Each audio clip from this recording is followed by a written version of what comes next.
DJ T. Lewis. What's happening? What's going on, brother? How you doing? Man, I'm doing amazing. How you doing? Man, doing good, brother. Blessed. Hey, man. Blessed is the best way to be. That's right, brother. That's Shout out right. to Big God. Absolutely, bro. Absolutely. Let's talk to him, man. You What's living up? or you surviving? Am I living or I'm surviving? I was surviving, but I'm definitely living now. Respect. Explain. Man, I just felt like I was in a mode where I was just trying to, when you surviving, I feel like when you surviving, you just doing anything to get to where you want to be comfortable. That's right. Be comfortable with yourself. Right. As a human being. Right. Be comfortable in your career. Be comfortable in your decisions. And then that's when you start living. Respect, bro. Because you got to live with the decisions that you made. Wow. You know what I'm saying? That's right. So I feel like I'm at a point in my life right now to where I'm living. Respect. And I'm living a hell of a life. Come on, bro. I love that. I love that. Respect, Man, bro. Respect. much respect. That's right. Welcome to the Integrity Response with your brother, CEO Khacki. Every individual sitting across from me doesn't believe in being typical, ordinary, or familiar. They're elite, meaning society's norms don't sit well with them. They believe in raising the bar for themselves, family, and for those they may never meet. From those in humble beginnings to those in the midst of greatness and legends who've paved the way. With a comedic edge, I will ask the questions that hold value, and I believe we'll gain insight to the real them. It's the Integrity Response.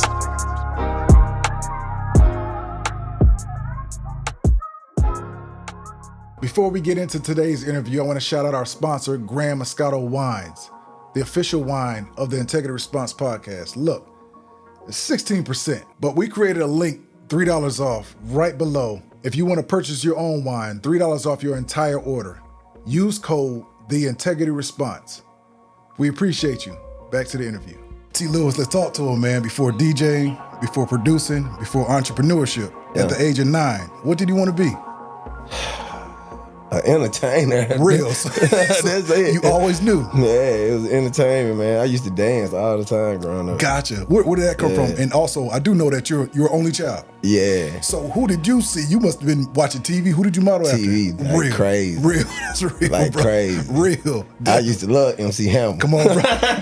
Yes, sir, bro. Man, I'm talking about, I used to love MC Hammer, boy. MC Hammer was a dance machine, boy, you feel me? MC Hammer, Bobby Brown, all them boys, bro. man, you feel me? I'm about to put you on the spot, bro. What's up? Pray. We got to pray just to... Man, listen, man, that's the difference of it, man. That Come on, man, bro. look, every time I used to listen, this is the real reason why I love Deion Sanders. I used to think Deion Sanders was MC Hammer. I used to think they were the same people, bro. And then that's when I found out they were cool, like they used to kick it like that. So much together. I was like, man, okay, then I can see why. As I got older, bro. but I used to really think that. I ain't never told Perm that, but I really used to look. I used to look at them and be like, we're the same people. That is crazy. I'm like, this man dancing. They got everything. I'm like, they acting like, but they dancing, they going crazy like this. And then he playing football and baseball. He the truth. And he too legit to quit. Yeah, I'm talking about he too legit to quit it, man. You tell me, man, you can't tell me nothing. Come man. on, bro. That's real. Yeah, bro. but nah, that's where it came from. The dancing, man. It was just, it was like music was always a part of my life. It was like an expression of my of me. You know, I grew up in the South, so absolutely. You know what I'm saying? Shout out to Jackson, Mississippi, man. That's real. You know Shout what I'm out to saying? him, man. How was it like growing up there, Jackson, Mississippi? I ain't gonna lie, man. I wouldn't have traded it for nothing in the world, bro. Real. Because Jackson, Mississippi, when I was growing up, was real like. That's when your neighborhoods was your neighborhoods. Real. And I grew up in a neighborhood where everybody was family. So you had to respect it. Close knit, that's right. Real close knit. That's right. Like I had cousins stay across the street from me, you feel what I'm saying? Real, And I had another cousin stay like 2 streets up, you feel what I'm saying? That's what's but then that's when you had another family that got cousins on the whole street. So everybody just rocking with everybody though, but everybody looking out for everybody too. Feel what I'm saying? Absolutely. And that's the part about it I would never trade for nothing in the world. What's up. That was one of the hardest parts for me when I was leaving Jackson to leave from, was that home camaraderie. That sense of community. Yeah. That natural love that people do. That's right, You can be in the corner and you'll be, and something like you won't know them, but they'll be like, oh, I know your mama. Absolutely, bro. I know your daddy. I know your auntie. I went to school with your uncle, something like that. Real. And they really looking out for you. Just like that, bro. Versus now in the world, folks just be like, man, you everybody know in what their I'm own saying? bubble, Don't bro. nobody care. Don't nobody care, bro. You be talking to somebody that went to school with your mama, your daddy, and they just disrespectful as hell, you know, because they ain't got no care, and I just feel like that's the difference. So I wouldn't trade it for nothing in the world. Bro. Real. That was the essence of growing up. The 90s was love. 90s. Speaking on 90s, man, I want to play a clip for you, brother. Here we go. All right.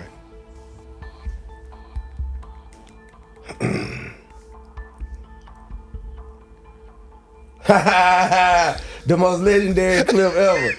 Jazzy Jeff on the drums, man. That's what started it all, man. Come on, bro. Come on, man. That's what started it all, man. Look, brother. That's hard. No, you did some research Come for on, real. brother. Come on. So look, that clip right there changed my whole life. Respect, bro. Respect. I promise, man. Come on, man. It was the start of it. First, let me tell you, the first.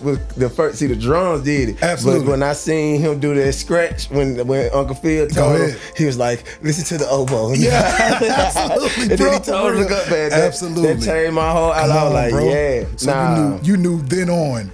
Yeah, it playing was just drums. something about it was something about music that you just like intriguing. Like this is what I have to be. This is what I have to do. Yeah. This is me. Yeah, always been, bro. And just Jazzy Jeff, bro, being a DJ, musician, doesn't even get enough credit for the production. Nah, he don't. You know, like you know, you know what I'm saying? Like he doesn't get that. But I see when I heard that story, bro. First like, Grammy, bro. Come on, man. Don't First play Grammy, bro. Don't play with them boys, bro. I'm over serious, man. I'm over serious, man. Like I tell people all the time, like I'm an Eagles fan. And they be like, bro, how you an Eagles fan? I be like, bro, I'm a fan of the Philly culture. That's the crazy part about it, bro. Like I don't know how this happened, bro, but it's just like one, like, you know what I'm saying? I never really realized it, but like I love Rocky movies because I love the story. Come on, bro. I love the storyline. The grit, the how gangsta bro was. Bro, come on, and then like just be the underdog. Everybody looking at you like he ain't like, nah, he ain't really living like that. Oh, nah, he really is like that. Bro, come on. But he ain't got the same thing as everybody else. Real. But he's still talented. He living like that. You gotta respect him. Bro. And from that, I just thought, man, I love Fresh Prince. I love Fresh Prince. Jazzy Jeff, I was like, oh man, it was just all in all. But that scene that you just showed with the drums, bro, that was like, nah, bro, man, I could go play drums in the band, bro. You feel me? That's what I could go do to make sense out of my life and what I'm doing. Real, bro. Yeah. Did you play any sports, anything growing up too? Yeah, I played baseball. I did like little league football and stuff like that. You feel what I'm saying? But I had to make a decision. Right. And this is like middle school, high school. I had to make a real decision, like, what you gonna do? You can't do football and band. That's a fact, bro. So you gotta figure it out. What you better at? Playing in the band. Real. Playing drum. Real. That's what you better at. What was your thing? Was it quads? Was it I played all drums. Everything. You was like, I was the section leader. I played every drum. Come on. That's crazy. I played every drum. I still play to this day. Wow. Yep, got a pair of sticks in my house right now. Bro, 2 pair of sticks. Drum pad. That's real, bro. I still play to this day. I ain't like, I think I'm still good. Right, yeah. Well, a lot of people think I'm still good. But you know what I'm saying? That's my therapy though. For real. Yeah. Had Translate. He plays his drums as well. He's like, that's his therapy. Like, same with me. You know, grew up playing church, playing drums in the church. Father of a, son of a preacher man. Yeah. You know, played drums. That's my therapy, bro. Like, so I grew up in the church too. Come on, absolutely, bro. I played drums at the church. My uncle was a pastor, man. And, that's dope. We, you know, when your uncle the pastor, come on, just bro. like you a PK, absolutely. Everybody got to work. That's a fact, bro. So my cousin, he played drums, but I was already around like the drummers, like the Jackson State Band, all that stuff. So you were advanced. I was a little more advanced. Absolutely. I've been around this since I was a kid, and then I was in the 6th grade. I was actually talented. Gotcha. So from that point forward, we just picked up the drum set situation from that and went and like we playing at the church. Like we really like went in and just started playing. Like they were like, ain't nobody talk to these boys, none of this stuff. Like it was just natural talent. That's you know dope, what I'm saying? Bro. That's dope. So, but me playing drums in the church is what taught me structure. Come on. Taught me everything, discipline. Like the discipline, but more importantly, it just taught me how to read the room too. Wow. Because I played at a country church. So you had to know what was going on in that country, because again, bro, it's family knit. Go ahead, bro. Everybody in their cousins.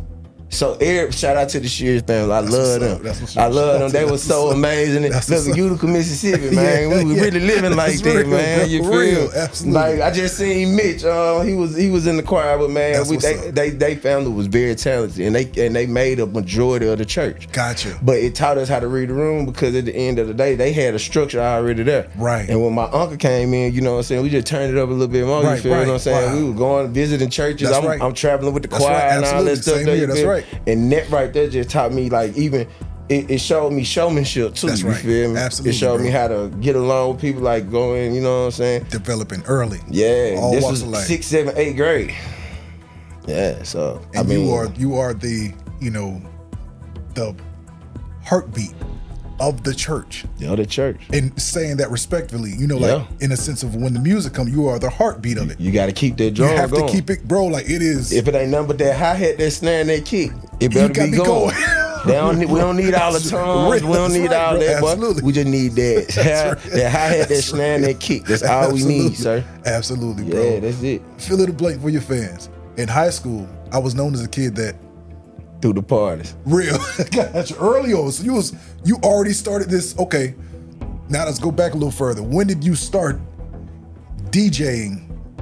Whether it been, for the community, for your friends, whatever. When did you start and why did you start?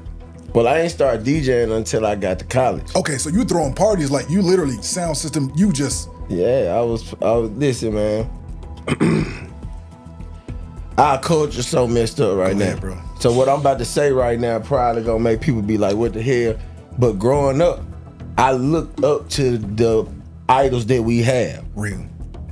I along with a list of other people wanted to be modeled. I ain't gonna say wanted to be, but modeled ourselves after the people that came before us. Right. So when I started throwing parties, I used to look on MTV and all the time and BET and stuff like that. And what I'm hearing about Diddy parties, they going crazy. Wow. You feel me? Like Diddy was the master promoter. He been doing it since he was at Howard. He been promoting. He came along in the music industry and all that stuff there. See, we're gonna take away all the negative stuff. Absolutely. Go ahead. I'm going with the real. Come on, bro. You feel me? Because that man influenced not only me, but other promoters, other people to get involved in this. Because he showed like, hey man, this type of entertainment we can get involved in. This is what we can do. You feel what I'm saying? So at the same time, no lie, I used to sit back and be like, man, you know what I'm saying, man? I want so. I was well known, so it was like I had a birthday party. Gotcha. Birthday party went crazy. 14. Early. 14-year-old birthday party go crazy. What did that do for your confidence? Knowing that, like, wait it really wasn't nothing though. Okay, was it? For me, honestly, at the moment, it really wasn't nothing because, again, this was like a 14th birthday party. I know everybody rock with me, but at the same time, it's like, all right. So I got the brilliant idea, like, man, we can keep doing this. So we had another birthday party next year, popped out. But then at the birthday party, we were like, all right, let's take it a step further.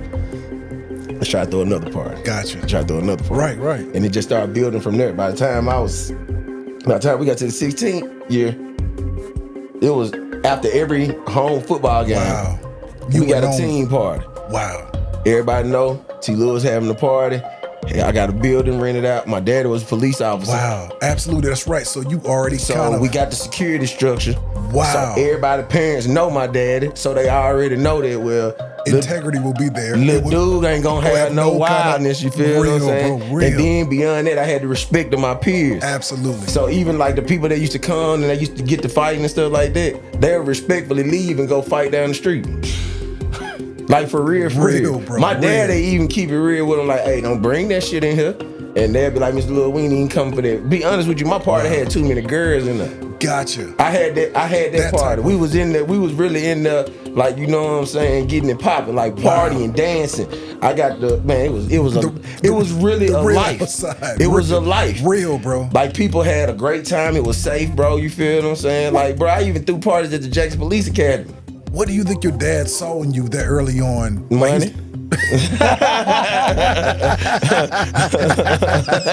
I love it. Money. My boy said he can make his own money. I ain't got to pay for him to do nothing. Hell nah. Hey, come on. You want to throw a party for sure? Hell yeah. Take the money and put it in your bank account. Don't come to me for nothing. You feel me? But so it was a job. Learning entrepreneurship at an early age. Yep. And also while you were playing in church, doing the groundwork. You might not have been getting paid for playing the drums. Oh, no, I was definitely getting paid. So you... The hustle always been there. I ain't nothing for free, my boy. Nah, Unc was definitely getting charged. Unc better run it down. I don't care if I am riding with you, bro. You better run this money, bro. What you talking about, bro? Whether it's $50 or something, you better run something, my boy. In Jesus' name we pray. You hear me? Like, what you talking about? Nah, my boy, I need it. By the time I got to like high school, it was serious. Then my boy, you gotta run up some paper, bro. For real. Like, you tripping? It's real, bro. You tripping, bro? That's real. Nah. What was your first job? Do you remember your first job? My first part-time job. My first part-time job, crazy. I remember it now. All right, so everybody knew me for working at Finish Line. Classic. I worked at Finish Line. I was a shoe plug. Everybody used to come get their shoes from T. You feel me? I worked there in the Poppin' Mall. I went to both Finish Lines. But when I was like 14, right? So this I was the hustle is. Like one of my best friends, we used to always, you know what I'm saying, go out on the weekends, go to the skating ring. Then, skating ring ain't poppin'. We do the movie theater. Gotcha. Because movies used to be, back in the day, movies used to be right behind the mall. That's a fact, bro. You used to go to the mall, kick it, food court, kick it, then to the movies afterwards. 9 o'clock movies, chewing your little and your homies. Club, that's a fact. That's the spot, you feel me? Catch all the new movies. Right, so that's right. My partner, my best friend at the time, his daddy, his stepdaddy, owned Great American Cookie Company. Classic. We was like 14, bro. And he used to put us to where he like, y'all in the mall every Saturday. So this what y'all gonna do. Y'all gonna come over here and roll these cookies out. Y'all do this, I'll pay y'all some money to roll these cookies out. Gotcha. And then that's when y'all can go and have y'all fun in the mall with your friends and all that stuff there. But y'all might as well make this money while y'all here. Y'all in the mall all hours of the day. You might as well. Bro. So we used to sit in there and roll cookies, and it turned into us standing there for like 3-4 hours. But that's still you. And that was the hustle. You feel me? That was the hustle. It was always, as I tell folks all the time, I've been hustling since forever because I ain't never known no other way.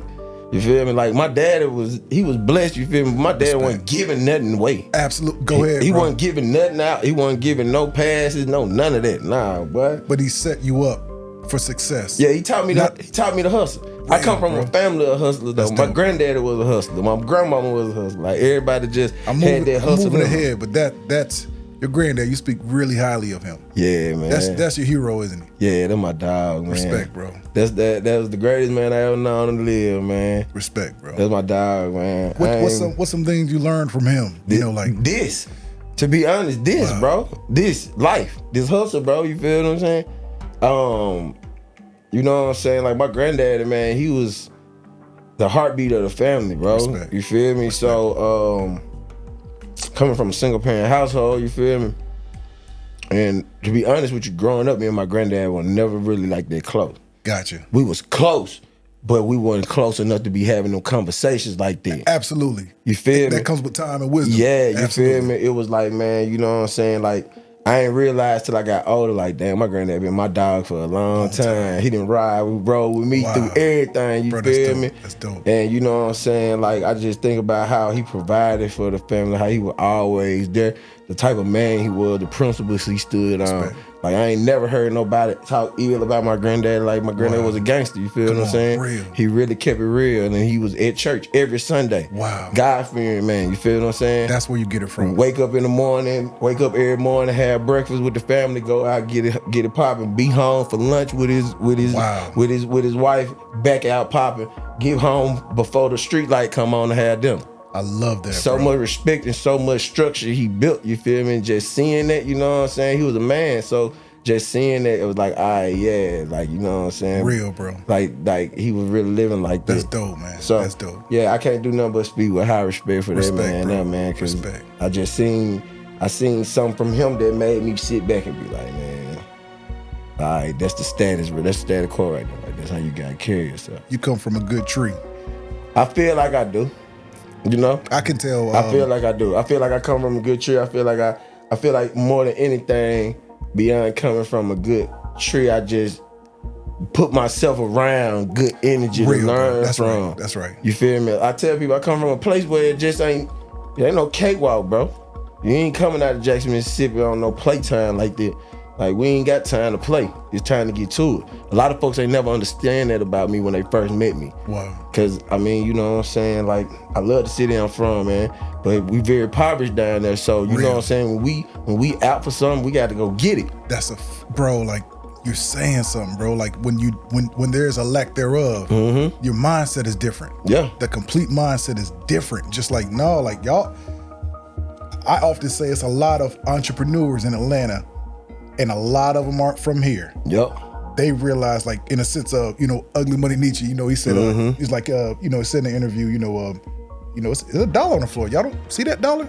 I'm just gonna go pick this dollar up respectfully. Yep. I'm just saying, like, hey, I let you know it's a dollar. But he's saying that about the city. Y'all don't see what you're sitting on? Yep. Like, bro, like, hey, it's money over here. But yeah, bro, I respect that, man. Like, cause that is, man, like what you're saying.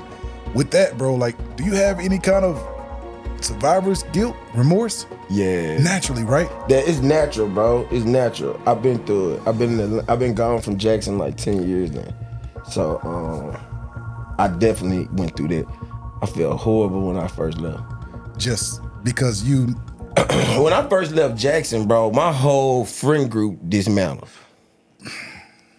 My entire friend group dismantled, bro. Every nigga, and I want to say it as harsh as I can right now, because I want y'all to feel me when I say this. Every nigga I looked at and trusted, called a brother, the relationship broke down. Wow. But the one thing that you gotta understand is what's meant to be is meant to be. It's either, God gonna pull everybody away from you. He gonna separate you. He gonna put you by yourself because you got some lessons you need to learn too. Absolutely. So you know what I'm saying? You were comfortable with your friends. I was super comfortable. You had to get uncomfortable. Super comfortable. And as I sit back and I go through the motion now and I think about it, I'm like, man, me and a lot of them boys, we cool now. You feel me? It's just not the same. I do understand 100%. We cool. We like, shit, I see them, we talk now, you feel me? We talk, we have a conversation, we kick it, you feel what I'm saying? Absolutely, a couple on here, we get back cordial because growth happens. Maturity. Integrity. You feel wisdom. Me? All that happens. It happens. And it's about honestly in life, what you looking at and how you looking at it. You can sit back and look at something for so long and be like, this shit ugly, that it'll look beautiful to you. All these $1 million paintings and shit like that don't be nothing but a line, bro. You gotta see the value in this shit, man. You feel what I'm saying? So the one thing I had to understand was God had to show me the value in the people around me. Wow. You feel what I'm saying? So like, like I said, that whole friend group dismantled, but it dismantled for a reason because it was a sense of separation. I needed to step out into the world and I needed to learn some shit on my own. Real. I needed to step out into the world and I needed to be comfortable with myself, but beyond being comfortable with myself, learning who I am as a person too, you feel me? But you always knew you were different. Yeah. You, and just for the viewers, I know you were different. 9 out of 10 college students get a refund check. We up. DJ T. Lewis gets a refund check, buys DJ equipment. I knew it. Buys DJ equipment. I knew then you was different. To be honest with you, I wasn't even supposed to get that refund check. I ain't need no refund. I ain't need none of that. I could have just got the proper amount. You feel what I'm saying? But it was like, man, I could take this extra money and win. And yeah. Bro, like, and set myself up. But you always look, like you said, I come from a line of hustlers, bro. Like I'm gonna make that DJ equipment flip. We gonna flip it. We gotta flip it, bro. Real. We gotta flip it, bro. Wow, we gotta flip it. We gotta figure it out. One thing about it, bro, you got to figure it out. One thing about it. You got to. That's real, nobody else is going to figure it out for you, bro. So you have to. So it's like, man, look, I think the biggest thing is having, there's just like, I don't have a huge support system on an everyday basis, I would say.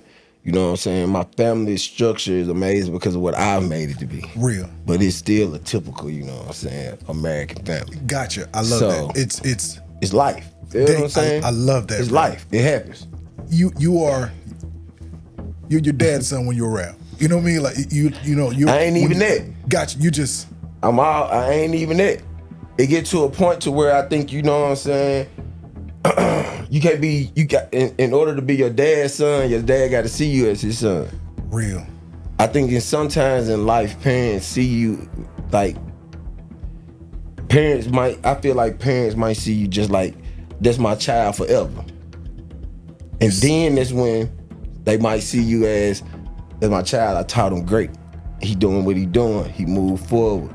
He grew from everything. He's blossoming. He's doing amazing. I'm super proud. Real. And I think that's the difference in the growing pains and parents and kids. Go ahead, bro. And moving forward in life. You're saying something. I don't have my parents in my life. I ain't never said that to nobody, but I don't have my parents in my life. Is it, and I want to break this down because you're going to help a lot of people even with saying that. For sure. Is it, you blossom, like you mentioned, you blossom. Is it a part of it that actually, because I blossomed, I wasn't afraid, I stepped outside the norm? Because what you're doing isn't normal. And I'm saying for the viewers, I'm looking at the camera, what he pulled up in today isn't normal. You know what I'm saying? So what I'm saying, like, but that type of lifestyle, the 5 percentile, it does come with a, like side eye. How do you position yourself in life, and how do you go about that while remaining as humble as you are? Like, I'm speaking to the camera, T. Lewis pulls up and talks to everybody outside. Yeah. There's no high, there's no low. He's in between you. He is who he is. How do you continue to, be that while knowing that? I got strong, bro. I pray so much, bro. Respect. I'm gonna start there. I pray so much, bro. But I'm gonna tell you, like, one of my old fears. One of my old fears is the fall off. And I think that's everybody's old fear. Go ahead. Everybody has this fear of just like falling off, not being who they were and who someone thought you to be. Right. Go ahead. I know what you're saying. You feel me? Like what their perception. You're like, wait a minute. Like, yeah, their perception of you feel like, oh, I'm not, man, bro, once you get to the point of not giving a damn, bro, it's just different, bro. Wow. And once you start seeing people for people, bro, it's just different, bro. You feel me? Respect. Real. See, the thing is, man, I move a little different, and I feel like it's not too different, but I'm just vocal enough to say I respect people for who they are. Right. I love that, bro. If you're a dork, you're a dork, bro. Real. If you got anger issues, you got anger issues. Real, bro. I know how to treat you, and that's having respect for a person. You feel what I'm saying? Real. But I just feel like in life, man, the fall off is real, bro. And God don't bless miss.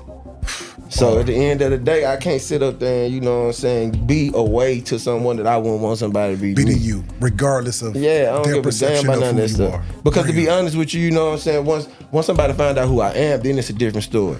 I'm not very braggadocious, so I ain't out there like, man, I'm T. Lewis, you got it. Nah, I really don't like talking to people. And which is crazy, jumping ahead as Lil Wayne, the same way. Yeah.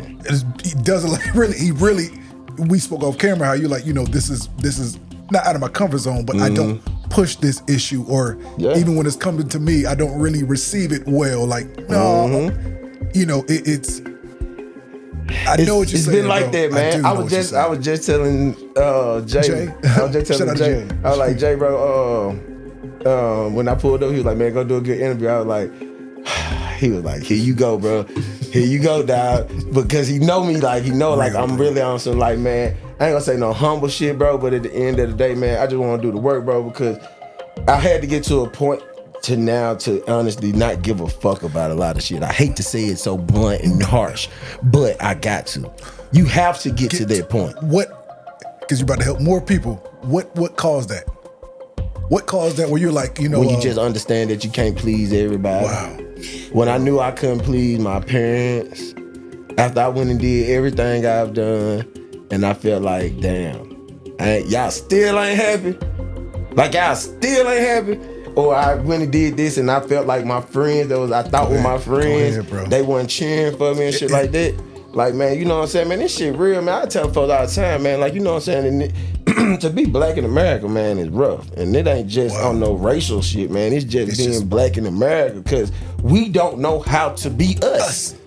We don't know how to be us, bro. We don't know how to support one another. We don't know how to be there. We don't know how to even just have regular communication right now and have conversation, bro. We don't.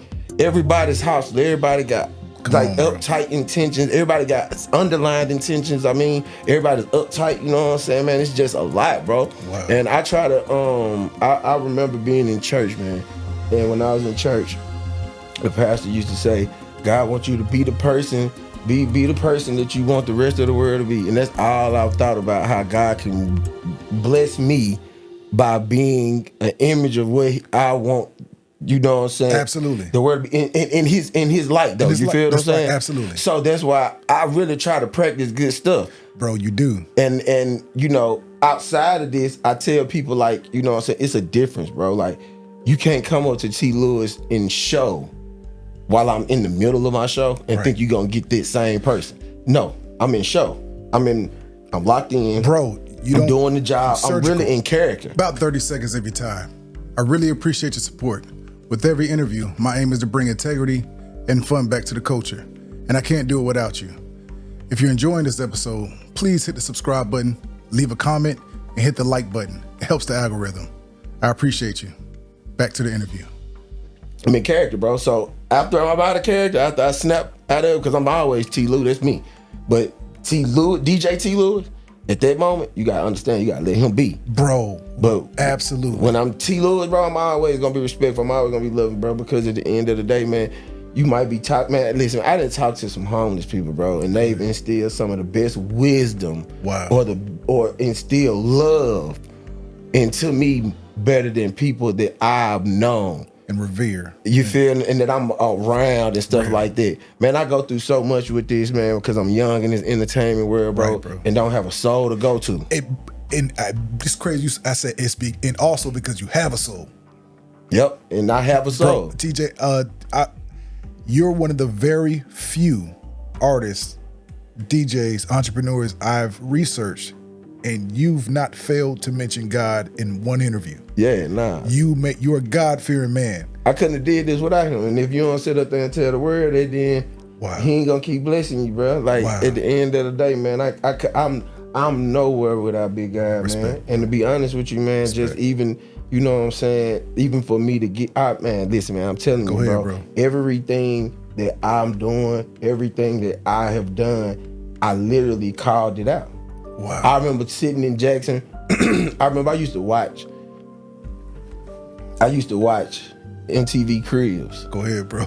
Go ahead, man. In Jackson, right? When it first came out. Right. And they showed the episode with Tip.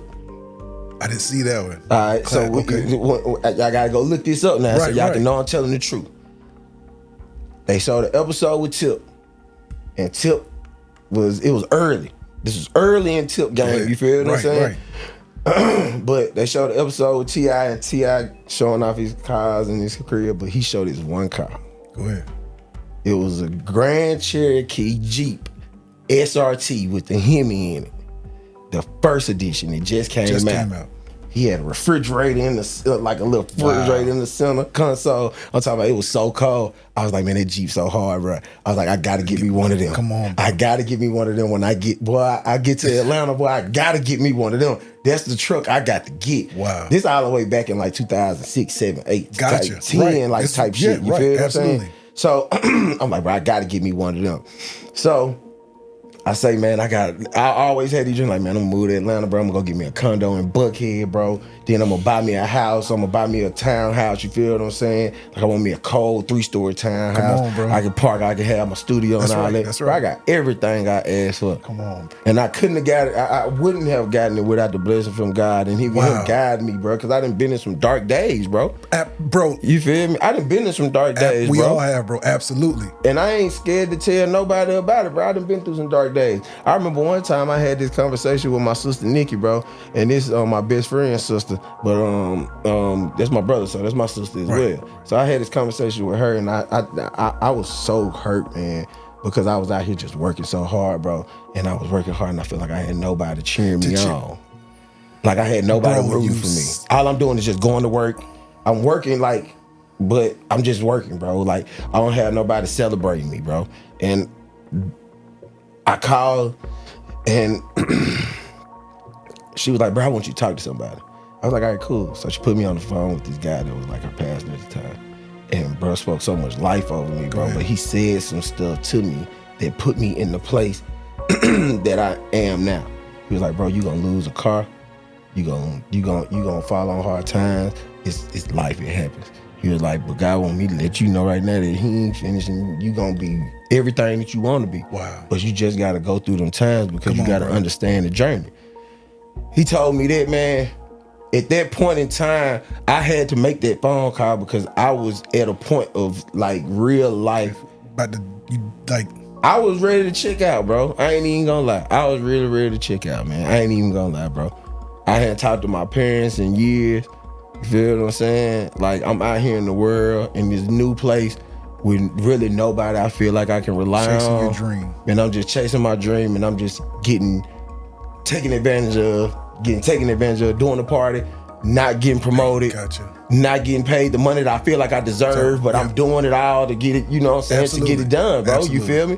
So even beyond that, man, you know what I'm saying, I was just at a point, man, and life just weighed down on me so much, man, and I just felt like I was out of it. I felt like I had lost my faith. And I just was sitting there, I just had to make the phone call. What made me do it first, I called my best friend mom. Gotcha. I called her and I was just crying, and she was like, what's wrong? I was like, man, I just need you to pray for me right now. Cause I'm just out of here, bro. Like, I'm tired. Like, I feel like I've been chasing this so long. I've been trying to get this stuff done. And I'm like, I don't even know what I'm doing it for no more. Bro, you about to help a lot of people. I know exactly what you're saying. Yeah, it's real. It's real. Bro, and not that many percent of the world can even speak like that. Nah. Because they will never understand what that. A lot of folks don't even understand what that means, what you're saying, bro. Nah, man. You know what I'm saying? A lot of folks don't understand that, man. But you know, nevertheless, it still just made me, you know what I'm saying, go hard and stay strong. And like I said, after, you know what I'm saying, God led me to the right people. I got strong in my faith. I'll never forget at that moment I read a book by John Gray. I had this conversation with Pastor Gray. I saw him at I DJ LeBron's birthday party. Classic. How dope is that? We ain't gonna skip past that. That's crazy. We ain't gonna do that. I DJ LeBron's birthday party. How crazy right? is that? And shout out to my dog G Willie. G Willie hit me and he was like, man, I need you to DJ Brown's birthday party. It's in Atlanta this year. He got a game going on and we doing it at a little private spot. Gotcha. And it's gonna be like all his celebrity friends. It ain't gonna be nothing wild. Just you know what I'm saying, his wife, family, celebrity. Real. All right, cool. So the celebrities rolling through. Typical party that I've done. Right. I was DJing like in front of like the doorway, and I saw Pastor Gray walk in. Wow. I stopped DJing. DJ MLK was right there. This is post you reading his book. Yeah, this is after I read his book. His book really like uplifted me, gave me a whole nother perspective on of life. Like I'm sitting up there like, all right, then. And the book is called I Am Number 8. Like it really, my shout out to my brother Willie B. He sent me the book. He sent me the book because he was like, man, I read this book, bro, and I think this book could really help you, T, like what you going through. Wow. Because the story is similar. You feel what I'm saying? So I always have felt like I've been a great person, but I always have felt overlooked. And I'm not gonna say I feel, it could be a piece of selfishness in me. No, bro. Of feeling overlooked, but I've always felt like I've been talented. I've always felt like I've been someone that could add to, and I've always felt like I'm the one that's been overlooked because I've always exuded that energy. Because, bro, like I'm being honest with you, bro. that cloth you come from, that's why. Like, regardless of the, right now, not speaking to the parents, but that cloth you come from, dad, granddad, bro, you have that inner thing that it's like, man, why in the world like me? Why don't people see what I see? I know what you're saying, 100%, and that bothers you to the core. Oh man, like, bro, because people have to be careful with that meek inherit the earth. We have to be careful with that. Jordan Peterson broke it down, meek, and I want you to look that up too, bro. And I'm gonna send that to you. Definitely. It's like we think of meek as minute, small, minor. It's like, no, meek is the warrior in the garden. Not like the warrior in the garden. It's like I'm a warrior. I just know what I'm capable of. Yeah. While we on that, are you afraid of your power? At a point, I was. I can tell by your exuberance these days. It's like, take me or leave me. Yeah. At this point I'm at right now, like, if it's too strong, it's too strong. I can't keep dimming this. Then it's like, respect, bro. I can't keep dimming it for you to be comfortable, bro. Like, I can't. Like, I'm good. Like, I think the main thing that God wanted to show me was till you good by yourself too, man. Because even when you think you by yourself, you're not right there the entire you time. Feel me? So that's been the hardest thing that He has been putting on me, like learning that and understanding it. Because like I said, I've been by myself so long. You feel what I'm saying? This has been since a child. The parties was a piece of me that needed to be that I felt that made me whole. Real. Because it was like, that was my enjoyment. That was I'm getting love. I'm getting love off of this. You feel what I'm saying? It wasn't, to be honest with you, the money was cool, bro. Just the simple fact of me being able to entertain and me being able to give something to people, I feel like that's what we here for. To give. Bro. We gotta give something. Once I learned, like I tell people that all the time, I'm like, bro, I'm when it comes to this music, bro, feel what I'm saying? Like, I'm talented, I'm good at what I do, bro. But what makes me amazing at this, bro, is because God put me here to be a servant. I serve the people. I'm serving these people by standing in front of y'all, DJing, giving y'all my energy. Bro, it. I'm not giving y'all the other people energy. I'm giving y'all my energy. I'm controlling this vibe. I'm giving y'all my energy. I'm letting y'all know how I feel, and I'm trying to make sure that when you leave from after I've DJ'd, when you're leaving from this experience, you're like, I had this on my mind, but bro, I had such a good time. I ain't even feeling like, what we going next? What's up? What we doing again? Bro, I love that. And once I had, like, you gotta put all this stuff together, bro. Once I started putting all that together, putting it in the pot, taking out ingredients, putting ingredients, I'm like, okay, that's what that is, man. So you know what I'm saying? That's really the thing, bro. Like, honestly, like, that's how I've always been. Always felt. I just feel like, man, bro, 100%. I had to find the purpose, bro. And once the purpose was, you are the servant. You're not higher than, you're not lower than, but you are the servant to these people. You're the humble servant. Serve these people. These are your people to serve. Do you feel like you're a genius? Yes. Geniuses normally walk alone. Yeah. I do. I know you do. A lot of shit, to be honest with you, I tell people all the time, this was God-given talent. Real, bro. Drums, all Come on, bro. Come on. I knew how to play drums when I walked into the band room in the 6th grade. You feel me? I knew how to hold drumsticks, pick up drumsticks, everything when I was in the 6th grade, but before I made it there. You feel what I'm saying? Real. So at the same time, this is God-given talent. It's just about you walking into it and honing it. You feel what I'm saying?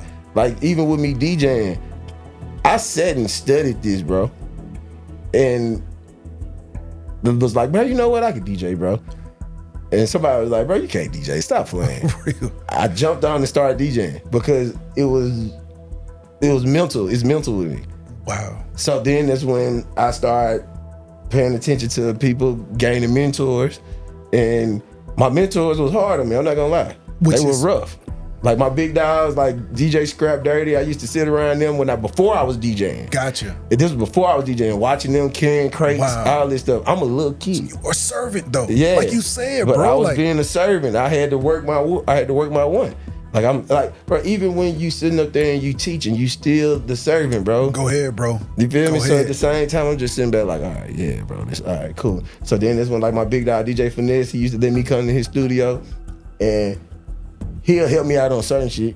But the answer to everybody that's been dealing with me is, oh, T gonna figure it out. I've hated that for so long. Cause you're like, why do I gotta figure it out? Why you just can't get there and put me down on like this? But the answer has always been like, oh, he gonna figure it out. Genius. Wayne set up there. We did a live podcast.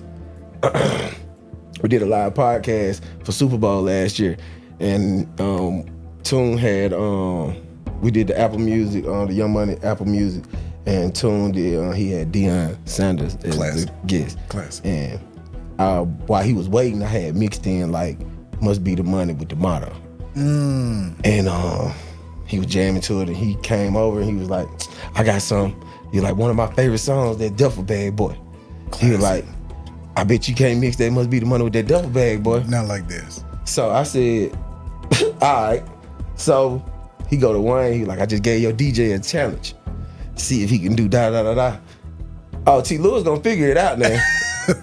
His exact words was like, oh nah, T. Lewis gonna figure it out. Real. And he walked off. He was like, I ain't worried about it, he gonna figure it out. He came back, I was playing the song. Dion was like, that boy bad. And Wayne was like, I told you, T gonna figure it out. I ain't never worried about T. He gonna figure it out. And once he said that, bro, it made me like go back and think a lot. I was like, bro, he's not lying. I have really had to figure it out. Wow, bro. I really had to work through the system and figure it out. Production, everything, bro. I never had anybody sit down and teach me, hey, this is how to produce. No lie.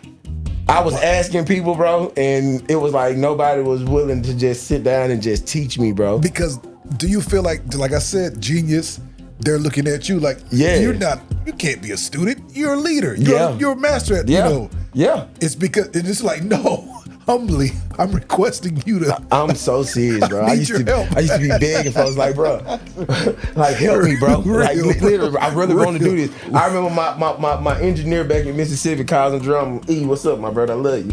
He was my engineer. He used to I used to go to his house all the time and record my mixtapes, record my vocals, my mixtapes, everything. And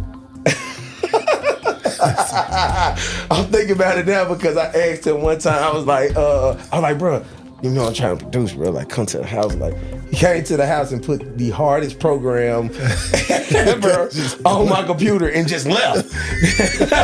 He just left, bro. He didn't teach me how to use it, nothing, bro. He just left. I'm like, bro, I don't know what this is. He was like, yeah, you got to put the plugins in. I'm like, what the hell is the man? You know what, bro? Don't worry about it.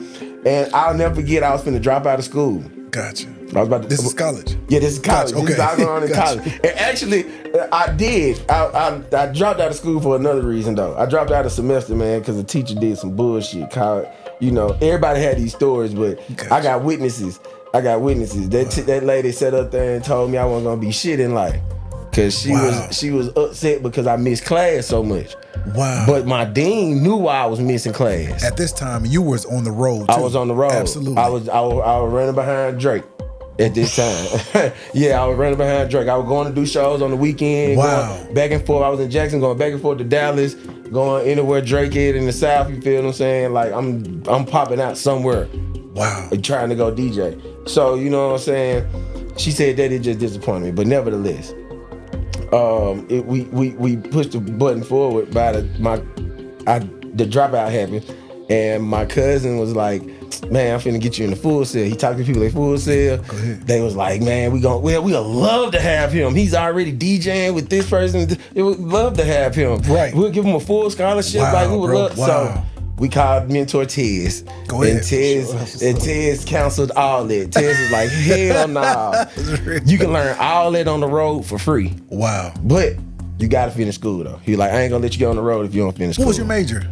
I was a speech communication major and a mass communication major. Gotcha, for sure. I was double. Gotcha. I ended up doubling up because I was a mass first. Okay, gotcha. And then I did all that and I switched to speech. Okay. By the time I graduated, my my dean in speech was like, hey, you know you got enough like classes on your mass communications side to be a double major. Right. I was like, for real? He was like, yeah, you need to take this. And it combined with the classes that I was already taking. Wow, bro. So it ended up working in my favor, you know what I'm saying? But yeah, so I ended up going back and we worked it out. While were you on that?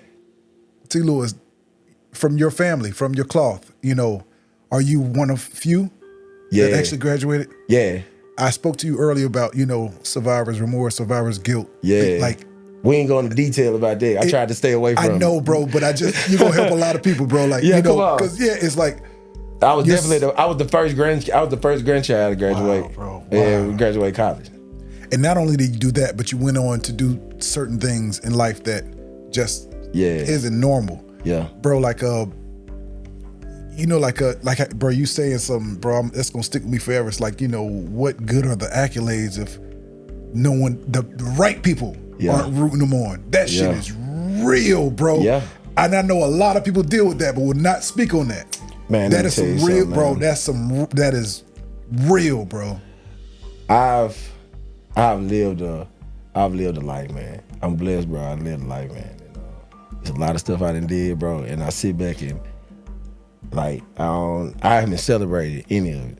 Wow. You know what I'm saying? Because, you know, like I went to, just last year, I went to Doha. I was one of the first DJs to go to Doha, Qatar, and do like a hip hop set over there. Wow.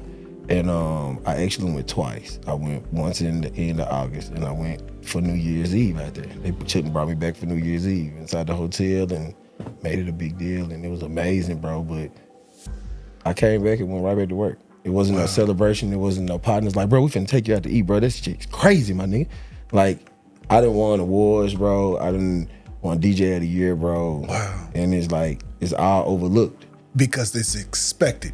Low key. I feel like as I got older, I just felt like that was the thing. Like, everybody was like, man, T, you been doing shit forever, bro. We don't give a fuck. Like, even when I do a good set in the club, bro, I was doing like, I DJ in the club, bro. I go the fuck out, bro, and nobody coming up to me like, bro, you killed this shit, bro. Like, you did a good at, bro, listen, you did your thing. Folks just coming up to me like, yeah, what we about to do? I'm like, did I not do good tonight? Right. Just like, did I not do my one tonight or something? And they be like, yeah, you did. Yeah, you did your one. You always do your one, bro. So we don't really care, bro. And I was like, wow, damn, bro. But if I played basketball and I went out here and scored 30 every night, you'll be like, yeah, bro. But as I've gotten older, I had to understand that people don't know what we are celebrating or how to. You feel what I'm saying? Because to be honest with you, man, I'm gonna just be real with you. If you got anybody around you that's living, you need to celebrate that. That's the first part. Respect. If a person is living, they need to be celebrated, bro. Because at the end of the day, sometimes you just need to call your people that you rock with, bro, and be like, man, look, bro, I'm finna take you out to eat, my boy. Let's go kick it, bro. Let's talk about some shit, bro. You feel what I'm saying? Like, I had a couple homies that then pulled up and been like, bro, you know what I'm saying? Like, hey, man, like, bro, I don't talk to you on the regular, bro. I don't talk to you on the regular. I see what you're doing, bro, but it's love. It's appreciated. Come on, bro. It's very much appreciated. They think it's... But as humbly speaking, us as a community, bro. Go ahead, bro. Come on. We can lift each other up so much more. We don't. And I feel like if I was celebrated a little bit more, and this is personal. Go ahead. If I was celebrated a little bit more, it would make people open up to the fact of saying like, okay, then we see what he got going on. Like a person to review what I've done, right? And they be like, damn. Bro, coming from Jackson, Mississippi, that shit crazy. Like, this boy really hard. And 35, like, that's crazy. Bro, and that's the part. It's not discussed. It's not talked about. It's the strangers. It's the ones who look at being humbled by being here, sitting talking to you. It's the ones who are not close to you that understand and be like, man, this is not normal. But people who are of the, nah, man, that's T. Lewis, man. Like, but nah, that becomes kind of dangerous. Yeah. And I'm learning that. And I even want to speak on Michael Montana too. Shout out to Club. Like y'all got to track together crazy. Yeah, man, like my boy, my brother, man, yeah, my brother. But I us coming from Clayton County, grew up together. Rex Road babies. Man, they're real. Yeah. So I know what watching Michael ascend. I've seen this happen firsthand. So, I know what that's like. Derez Deshawn, Rex Rowe, I seen this happen firsthand from the cloth. Like, you know, they champion you, they, you know, and then when it becomes unreal, it's like, all right, man, like, okay, bro, like, it hurt, bro. Bro, it hurts people, bro. It hurt, bro. It hurt. It tears down before it builds us up, man, because you already getting tore down. You got so many people telling you what you not. Man, I'm gonna be real, man. I had a DJ hit me one time, and this DJ was like, man, I want to ask you something. Like, I'm like, what's up? Why you always on Instagram bigging yourself up? I was like, cause don't nobody else do it for me. And this DJ, I ain't gonna say who it is, but this DJ go, well, I don't think you gotta do all that. You know, we just be sitting back watching you, and it kind of come out cocky, arrogant, like you just, you know what I'm saying, think you this, think you that. I said, I do think I'm that, but it just rubs us the wrong way. I'm like, who does it rub the wrong way? I said, is it me promoting myself rubbing you the wrong way? Well, you can post your videos, but you always make comments like, the world's greatest DJ, like you the best, like why do you have to say all that? And I was like, well, if I don't say it about myself, who gonna say it? Who will? So I was like, it's apparent you're not saying it, right? Bro. So the conversation kept going, conversation got so deep, bro, that it really tore me down, bro. Because I fucked with this DJ.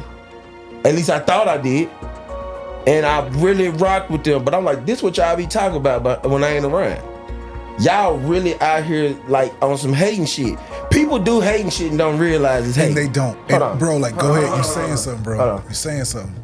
People do hating shit and y'all don't realize that y'all be doing hating shit because y'all got this shit naturally instilled in you. Wow. The comments that you make be hating shit. When you be on Instagram saying little smart shit that you think that you having free speech on, that's fucking hating.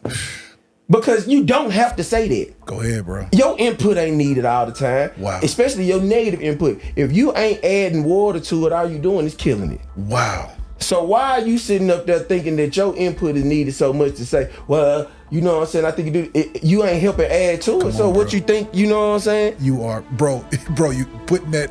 I'm just wondering, so you know what I'm saying? Wow, bro. It crushed me, bro. Because I was like, oh, this why y'all be acting funny with me. Because y'all really some hating ass motherfuckers. Y'all don't like what I got going on. Y'all just make it look like y'all like it for the world. For the world to so y'all can make it think like we all cool. We all fuck with each other. Man, I'm gonna be real. These folk don't goddamn fuck with me. Wow. They don't fuck with me like that. Ain't nobody sitting up there, man. Listen, I feel like in the career that I've had, bro, I've done so much for artists. I've done so much for DJs, for just people in general, because again, I'm a servant first. And you feel like a lot of them they don't understand it. Everybody takers in the world right now, bro. Everybody takers. Everybody just want everything given to them. They don't want to work for it. Everybody want shit given to them. I done put money behind artists that they ain't gonna never speak on it. They ain't never gonna speak on it. Majority of the music that you hear that I done produced, I paid for the sessions. Wow. I paid for the sessions. I hit them up like, hey, bro, I produce, bro, pull up on me. Like, let's do X, Y, and Z. Me and Michael built their relationship up like that because they were telling Michael about Stu at Rock, J Nix, he was telling Michael, like, bro, I think you can fuck with T. Lewis, bro. That's my brother. Like, he's hard, bro. He speaks highly of you, bro. He wanted them. He speaks highly of you. So me and Michael got in that ball and we did what we did, bro. You feel what I'm saying? But at the same time, that's why, like, a lot of artists that respect what I do and they know what I do, that's why I rock with them. Real. But once you lose that insight on what I do, and we forget that, then we just we in a situation now, and I'm a Leo, bro. So I'm good. I'm cool on this shit. Real. Once I'm cool on it, I'm cool on it, and it don't take me long to be cool on a lot of shit. Because at the end of the day, I feel like I give chance after chance after chance already. So and that ain't even in my character. I just ignore it because at the end of the day, I understand people's traits. Wow. I understand who you are. Wow. I understand. Go ahead, bro. I understand that like I respect. Like, oh, you know what? You're a liar.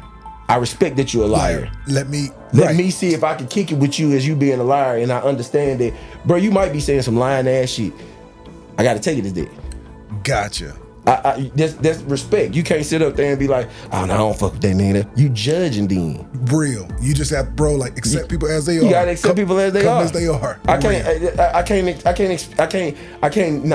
kick it with you and be like, man, you just got this one thing about you I don't like. No, that's fucked up. That's fucked up. Now, if I see the good in everybody. Real, bro. I'm the super villain, but I see the good in everybody. Explain that. I love that. Alex calls himself the bad hero, and I love that expression. Like the super, like it's like, bro, like you know. I feel like most super villains weren't bad.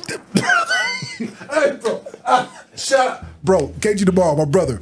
We have this thing about Two-Face. We have this thing about, bro, like a lot of Bane. I really feel like bro, Batman was really on the bad end of the shit because he wanted to hide his identity to act like it was, you know what I'm saying, what he was doing was, you know what I'm saying, righteous for the time.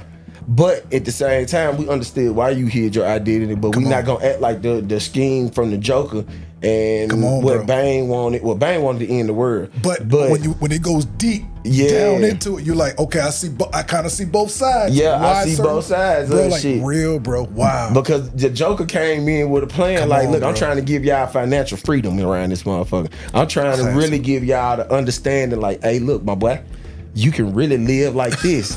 And we ain't got to worry about this shit over here. You feel what I'm saying? But if we all unify and understand what we trying to do, we good. Yes, it's going to be one boss. I'm the boss. Because I came up with this shit. But we are 18. Real. We are 18. Real. And in the midst of us being a team. Listen, and I tell folks this shit all the time. This is what fuck us up in the world, bro. I feel like what fuck us up in the world is once you assemble the team, people forget that the person that assembled the team got the plan. Like you can come up with a better plan, another plan, but shit, goddamn, bro, can we execute the first plan? Can we do that first, bro? No. That's what happens, bro. Like, bro, like, you know, like in a sense of, you know, like we used to champion one artist in the city. Yeah. You know, like where are we from? You know, Jack, wherever it could be, it'd be a few artists, but then everybody starts competing with the artists. Like, man, bro, like y'all forgot, like, champion me, let me get up there.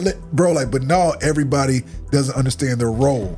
The people rooting for you become competition. Yep. And then they stop rooting for you. Yep. And then they're like, well, who does he think he is? Yeah. Bro, and that happens more than you know, and you have to see it. And you kind of, you know, like say in the Bible, God once winked his eye at sin.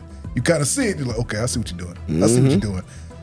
Quietly, humbly, I see what you're doing. I'm gonna move out this way. I'm gonna move this way. Move cautiously, but yeah, you kind of see it, and I hear it. You know, speaking to a lot of artists, entrepreneurs, bro, like it's a lot y'all go through on this climb, bro, because it's not normal. But man, it is a dog eat dog. And we ain't had the time to sit. I think we have, but we haven't had the right time to sit down and for everybody just to be in understanding of what's going on.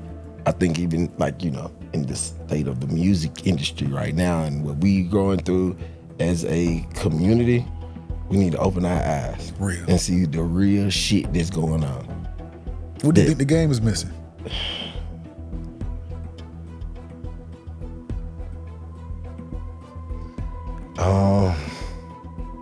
A soul.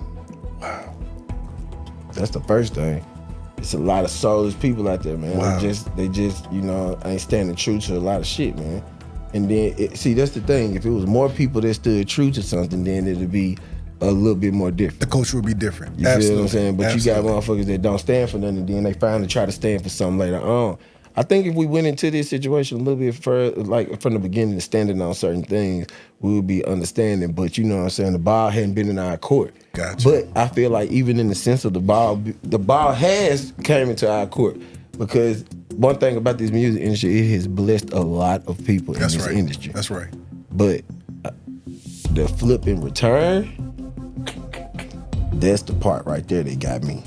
Gotcha. I feel like we as I hate to make it a race thing, but I feel like us as a race, we could have we created hip hop and we didn't even champion it. We haven't owned it. We haven't done anything to it. I tell people one of the biggest things that's so disheartening about this whole hip hop era is that a DJ helped create this. Wow. You know what I'm saying? You gotta think about your first part. Everything was started by DJ. All of this was created by a DJ. All right. MC. DJ and MC. The real MC, master of ceremonies. Started all of this. Then this when that shit happened. Bro started freestyling on the beat. We got the breaks, you got all this stuff there. You feel what I'm saying? So the DJ's been the last person to get paid. Bro, I wanted to get there. You mentioned in a prior interview, you said, as a DJ, I don't feel like we're paid enough. We're not paid enough, we're not respected enough, because our culture don't respect us. Why is that? Knowing you are the heartbeat, the soulless. Soulless, bro. You can't have a soul and you can't have a soul and not have integrity. Wow. So like, you know what I'm saying? You can't have a soul and not have respect. Go ahead. You know what I'm saying? Absolutely. You know what I'm saying? If you soulless, bro, you ain't gonna have none of that shit. You don't give a fuck about this. You don't give a fuck about him. He good, I don't give a fuck.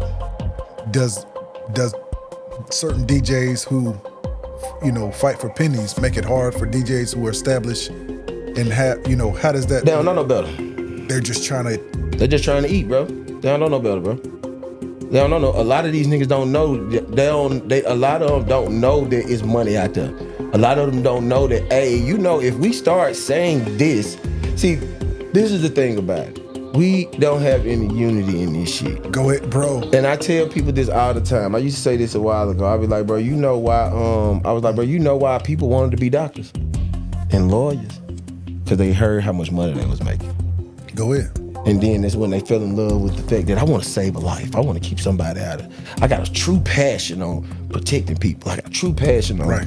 I just love to save a life. I love delivering babies. Like I have a true passion for it. These are jobs that you can't do for the money. Wow. And being a DJ is one of those jobs that you have to truly do for the love of it. Real. And it's been taken advantage of because the people our people, not the people, our people. Because it's inside of It's inside of us. Our people that pay us know that you could bring something to the table and they feel like what they have is worth more. Gotcha. So it's honestly a thing that is whitewashed out and is really fucked up, bro, because like I said, it's just no respect in this shit, bro. As a DJ, bro, it's levels to this shit. Real. But I feel like levels to this shit in the world is over. I just watched something on ESPN with Tom Brady, and Tom Brady was like, Tom Brady's exact words was, I think it's fucking horrible that y'all are making these rookies come into the league and be starting quarterbacks, and you're ruining their careers. Wow. Cause it's levels to this shit, man. You gotta get taught this shit. You can't take everybody, I ain't gonna say everybody, but you can't take every rookie and throw them into the limelight. That's right, bro. You can't do that. You can't do that. Everybody's not that. But in this world we live in now, that's what we do. We discredit the ones that have worked for it. We discredit the ones that we know that is deserving of it, and we just overlook them. A lot of times, bro, I'm gonna be honest with you. Even when it comes to dealing with me, I have a lot of people that sit back and like, man, we don't want to deal with T. Lewis. Why you don't want to deal with T. Lewis? Man, T. Lewis just asks for too much, bro.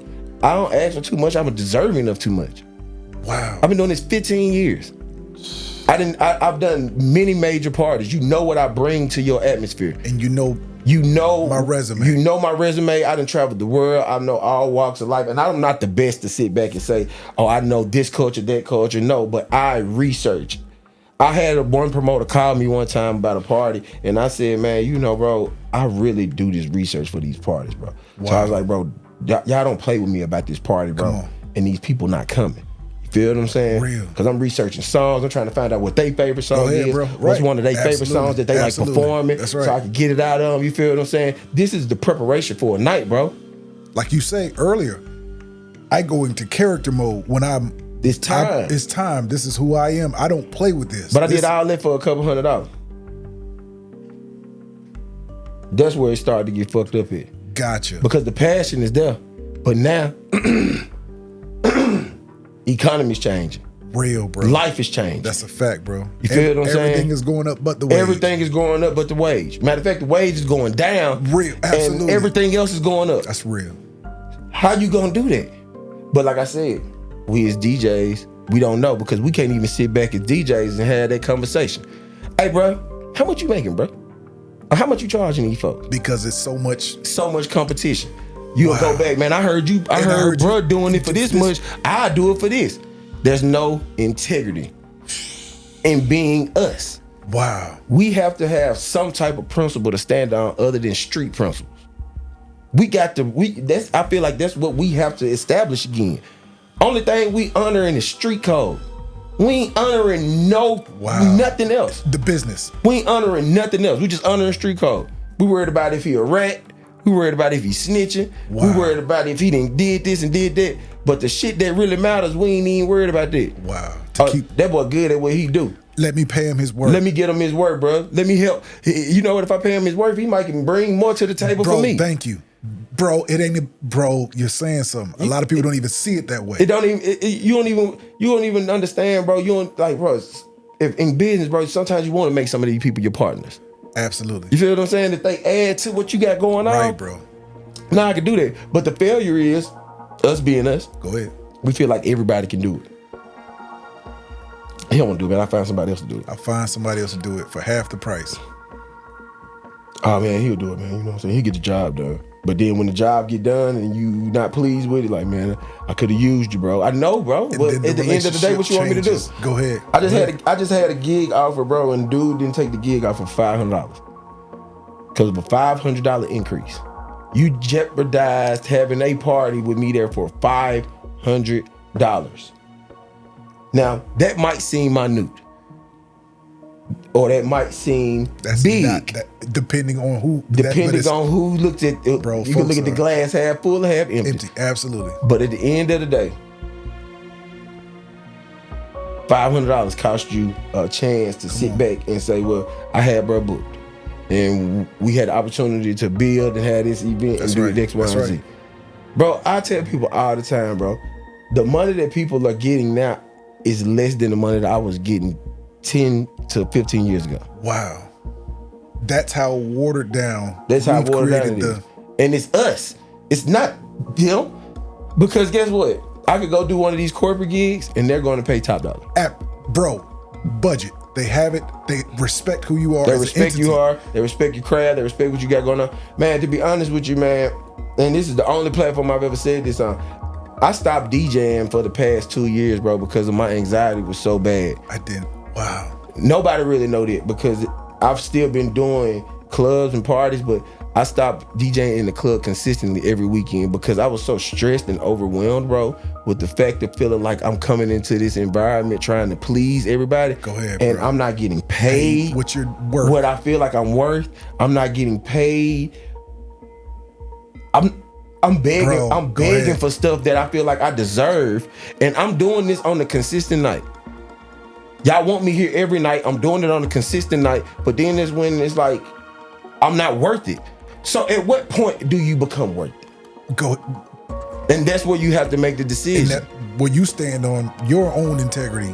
Like, bro, like, wait a minute. Man, I take a loss before I sit up there and keep sitting up there taking a major loss. Respect, bro. And the loss is the difference between the loss and the major loss. You know what I'm saying? I take this loss as in, man, I ain't got to be in these clubs like that no more. I can have my sanity. I can be comfortable. Bro, you saying something. I don't feel the stress and the pressure. Like, I'm literally going to work. I'm going to the clubs and I'm feeling pressure on me because I'm like, if I don't have this song, I might lose my job. Or if an artist come in and I don't have this song, they might embarrass me. Gotcha. X, Y, and Z. This the type of shit that go on from our own people. That we don't even know. I've been in the club before and I had a fucking DJ come up and I've barely met this dude. His representation come up and tried to bogart me off of the turntables in a party that I was booked to DJ at. Wow. That was my last party I did. Wow. And on a consistent basis. I was like, bro, y'all got me so fucked up. And then for the promoter to let it happen here in the city of Atlanta, it's like my dog. Wow. But when I started, goddamn, me and my guys, we started getting active because now we got to be on defense. Like I tell people, bro, we don't never go nowhere on offense, bro. We coming on defense, bro, because at the end of the day, people energy be so bad, bro.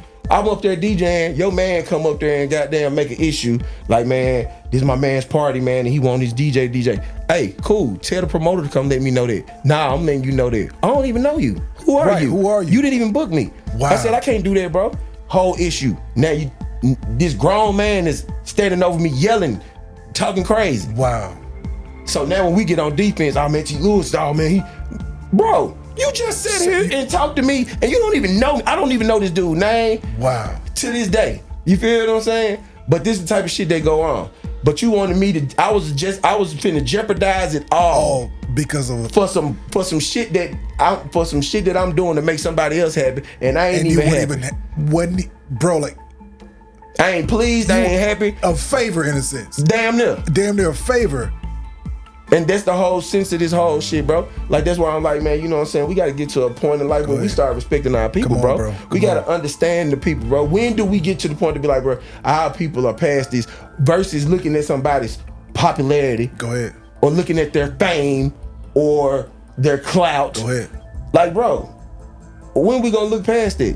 When we going to pay people for who they are? You want a good doctor, but he's not the popular doctor. Go ahead. So you mean to tell me you're not going to pay this good doctor? But I'm gonna go pay this popular doctor because everybody know him. But you got a doctor that's right here, that's great. Bro, come on. That the other doctors respect. They got mad respect for him and all that shit. Successful. He has a successful resume. Come on, bro. Everything he's done has been amazing. He's actually worked on you before, and you didn't been to him before. But you like, you know what? Nah, this other dude over here popular, and I'm about to get him for a better deal. Because of, you know what I'm saying, this, so forth and so on. Bro, that shit could get tricky, bro. Yeah, man. So, you know what I'm saying, with all of that, dealing with, you know what I'm saying, being black in America and being a musician and dealing with all of that, it's rough, bro. And it take you back to the survivor's remorse. A lot of that gets on there because it take you back to having a conversation like, bro, what if I would never did this shit, bro, and I just stayed there with the homies, bro? Where would we be at? How did, DJing for Lil Wayne, how did that change how people viewed you?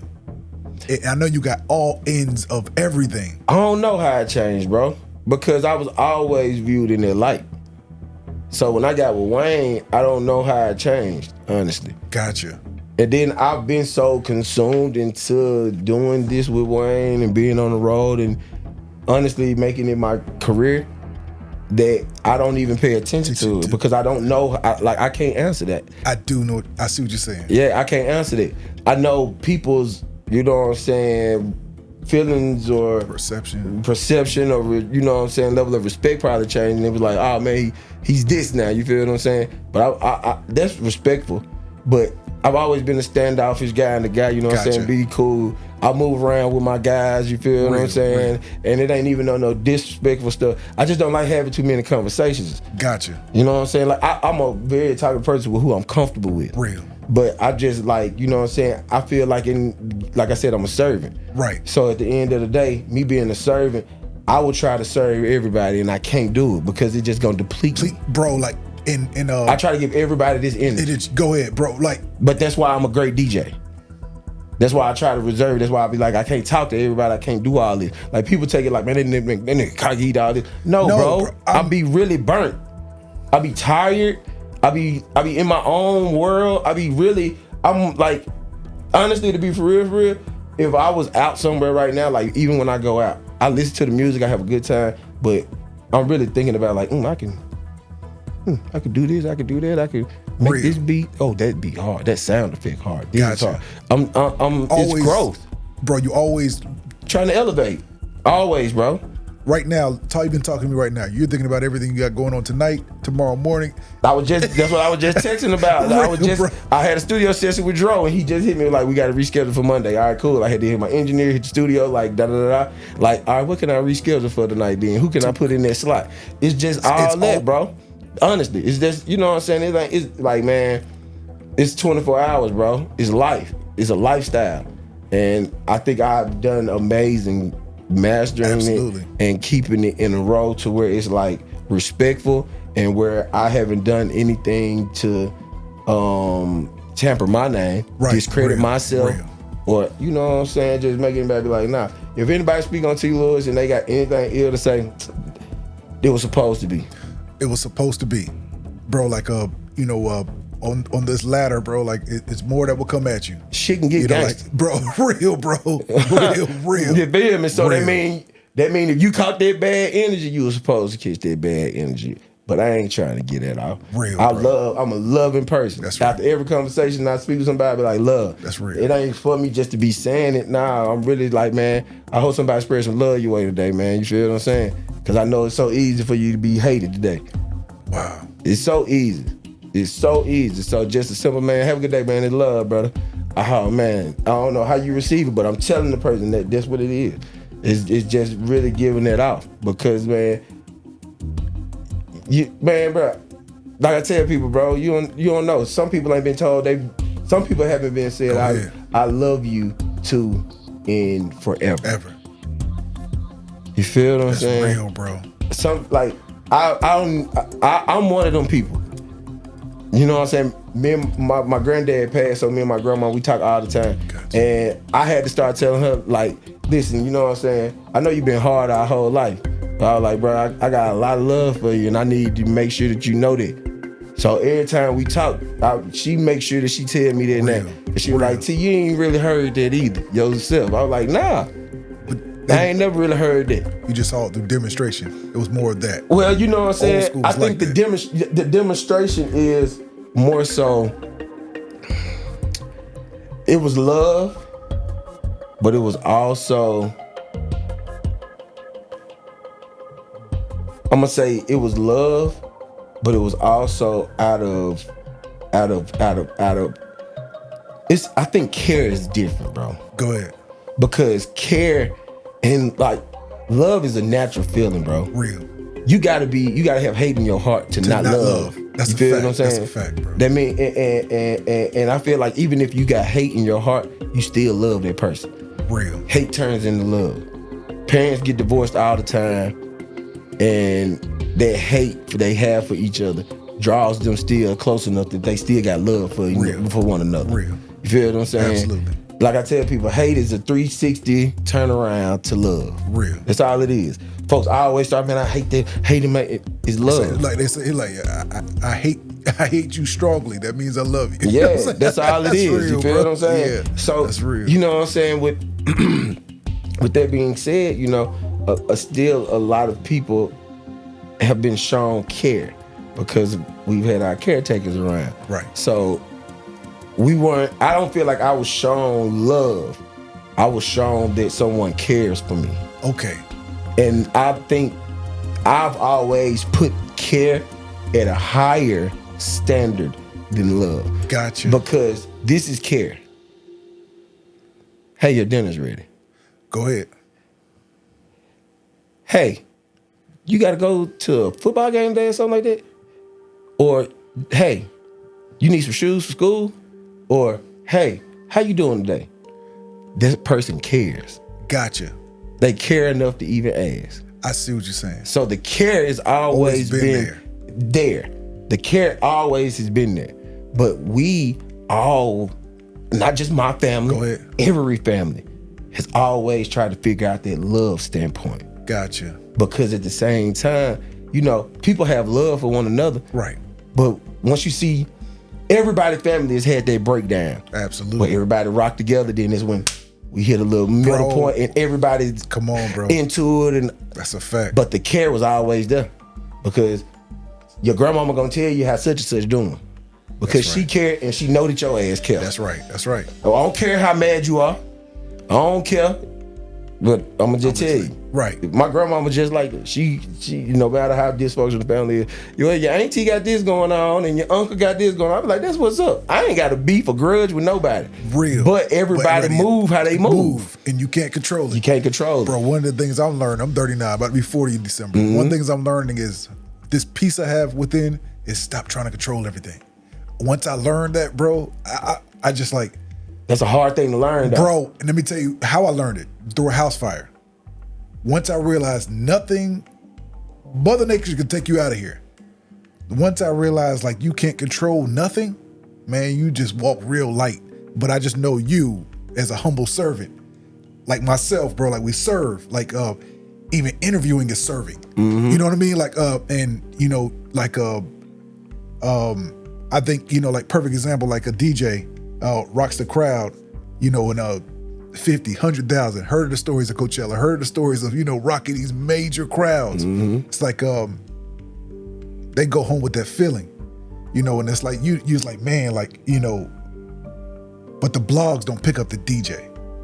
And it's like we have to constantly pick ourselves up. And that's tough. That's tough. Knowing like, yeah, it's like, see, you saying that, bro, it takes me back to the care and the love situation. I want the love from who I deserve the love from. I want the care from everybody because that's what I grew up off of. I grew up off of the care. Respect. My family cared for me.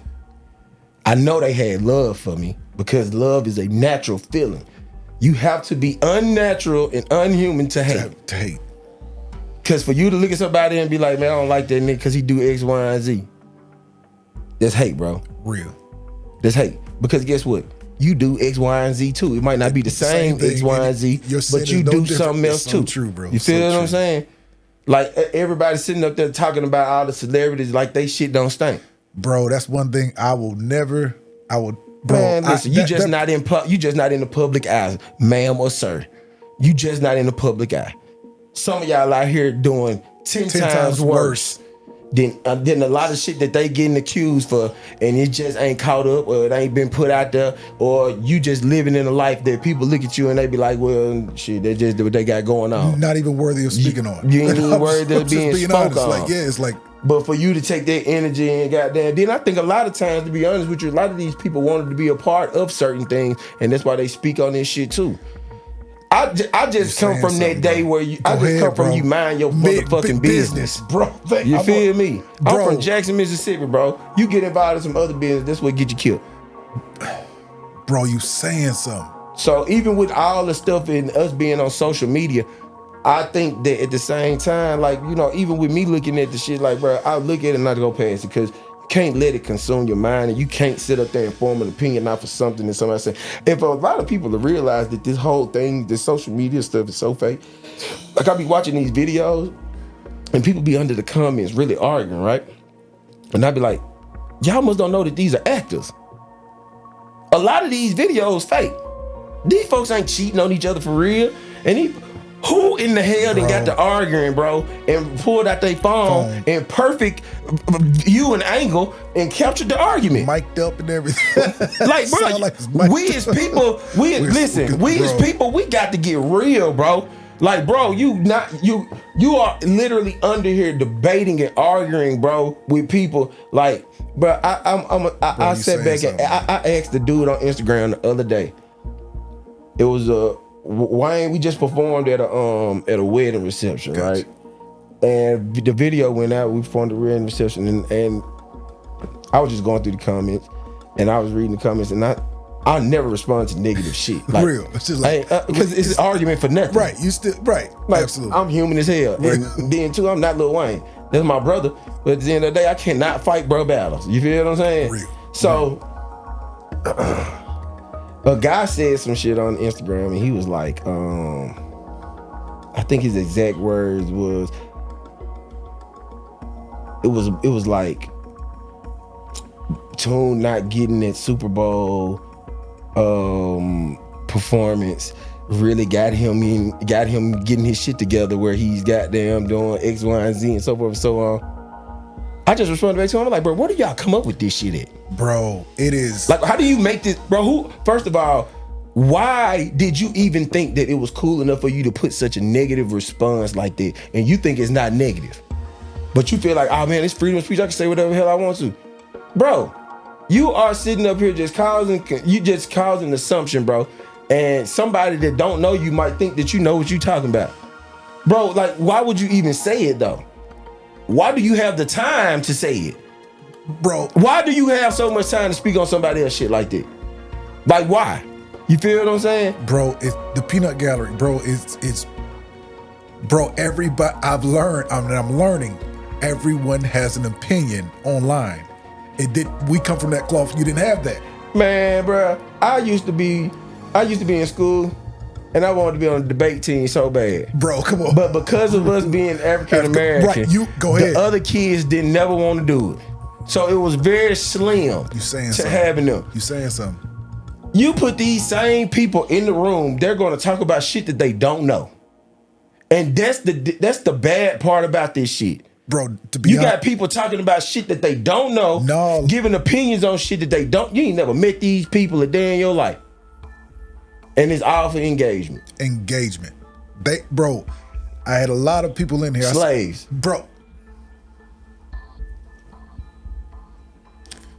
I had a lot of people in here that speak on that sense of euphoria.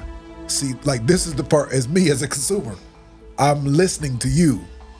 I'm that little 19-year-old in my mama's basement who said that.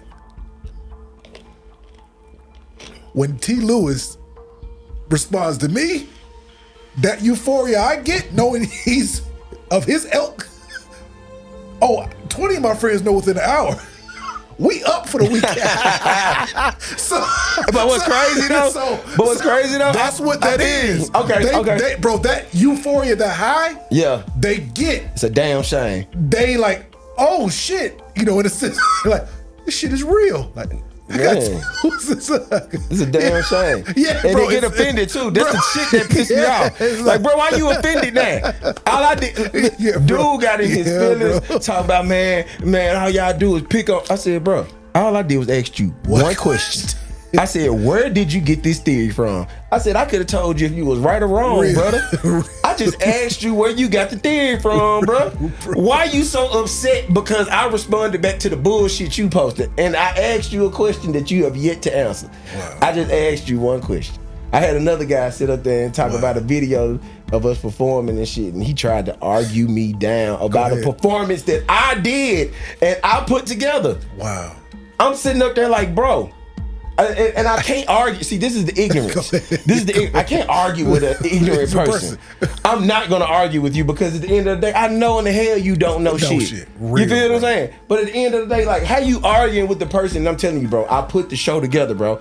I'm telling you what we did, bro. I'm telling you what happened. I'm telling you what we did. And look at the clip. He was making all these comments, I'm talking about just going crazy, talking shit. And I guess he went back and looked at the video. Every comment was deleted. He took all this shit down.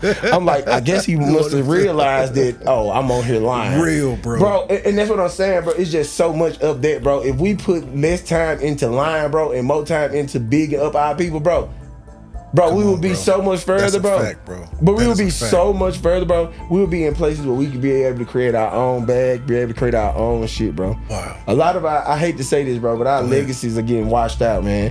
And it's horrible, bro. Expand on that. It's horrible, bro. Just dealing with everything that's going on in the world, man, and just looking at this shit, man. Our legacies is getting washed out because we not even honoring the legacies of the things that we've accomplished as a race. We ain't honoring that shit.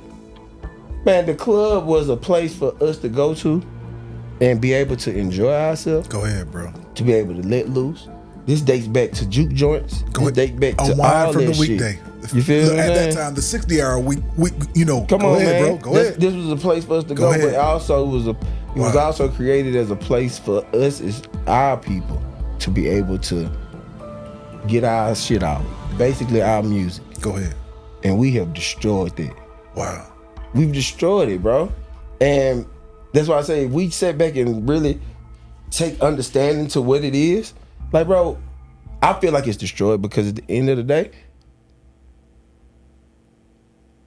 going to the club, going to a party, going to a bar, going to a lounge was an event.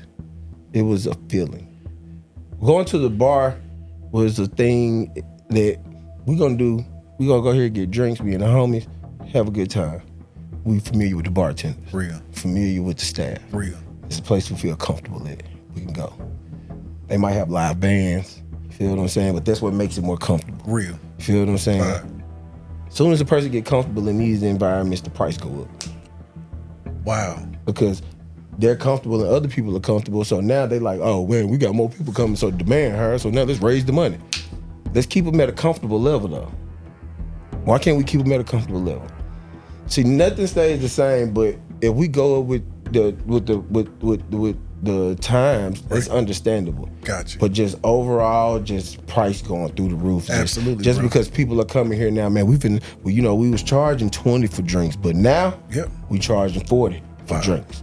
We doubled up because why y'all doubled up? We got more people coming. That's fucking insane. Bro, like that's insane. Now that you got more people coming, now you want to charge your people more money because more people decided to come? Bro, I was your first fucking guest here, bro. And I remember when this shit was X, Y, and Z, and now me being your first guest here, you gonna penalize me because other people found out and I spread the word about your shit. Bro, the first thing I thought about was Jeezy. I'd rather sell 1 million copies 10 times. Man, come on. 10 million copies one time. Come on, man. Bro, like longevity, bro. Like keeping your people there, bro. Like I want to keep my people here, man, but it's like a lot of people get into this shit for now and then that's when it's over with, bro. But I just, you know what I'm saying? This. Wow. I think that's a lot of it, bro. And Atlanta is moving into this space where a lot of new lounges, clubs, is that watering down or is it just time for that? I just think it's structure, bro. Okay. I think the structure is what it is. Me not being from Atlanta, I'm gonna say this, and Atlanta probably, get mad at me for this, but I love this city. Bro, that's why how do I say it, bro? Like, not grandfathered in, but you represent the city, bro. I feel like I embody this city, bro, because I've always wanted to be a part of this city. Bro, real. And you're from the South. So yes. It's like, it's just...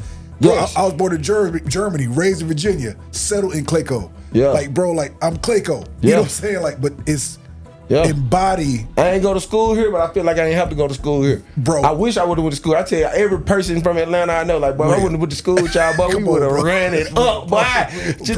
Boy, you could have had me here with y'all in school, boy.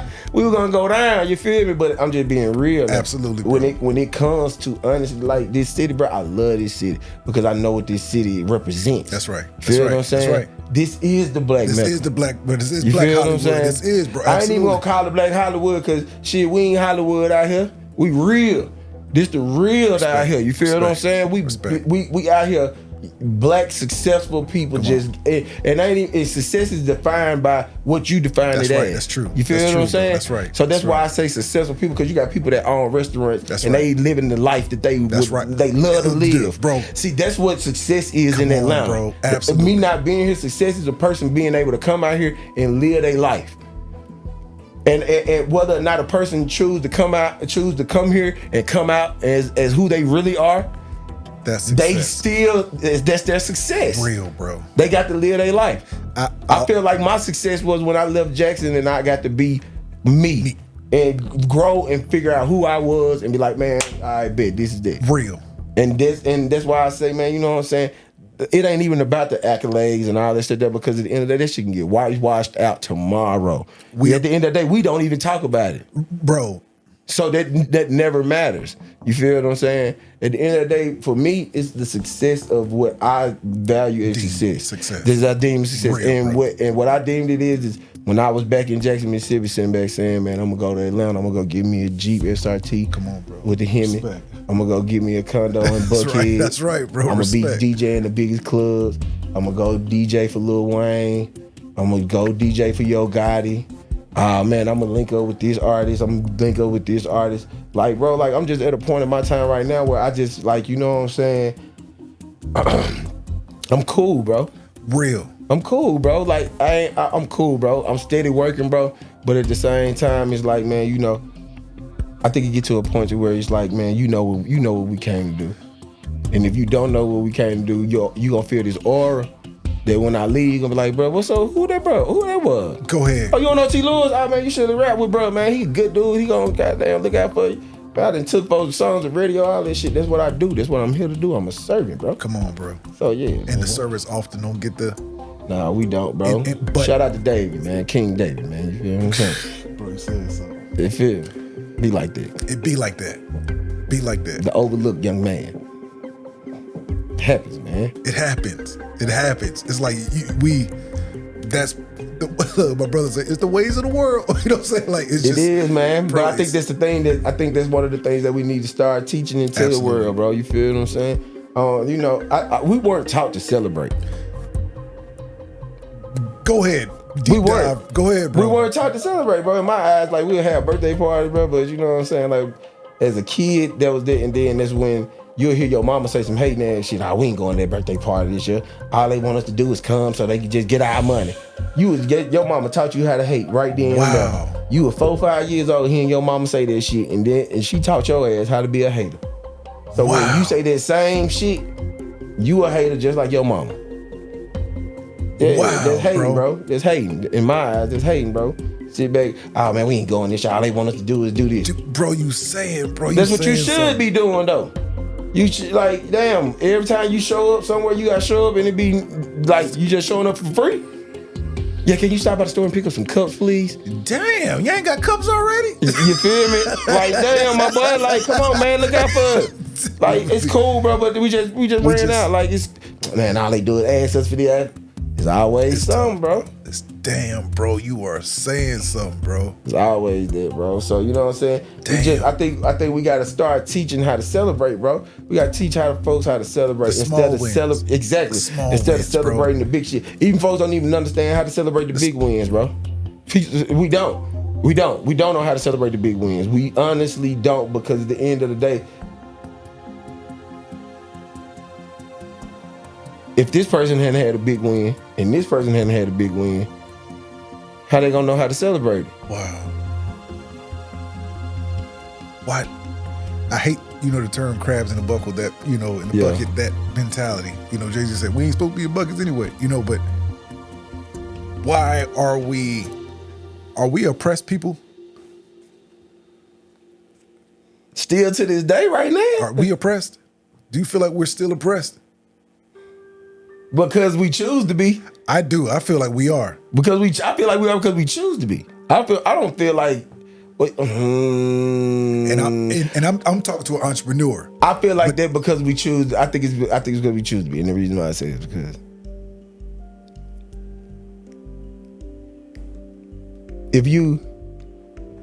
that takes me back to something I said earlier, where I was like, if we as a community would, support one another, do X, Y, and Z, you know what I'm saying? Real.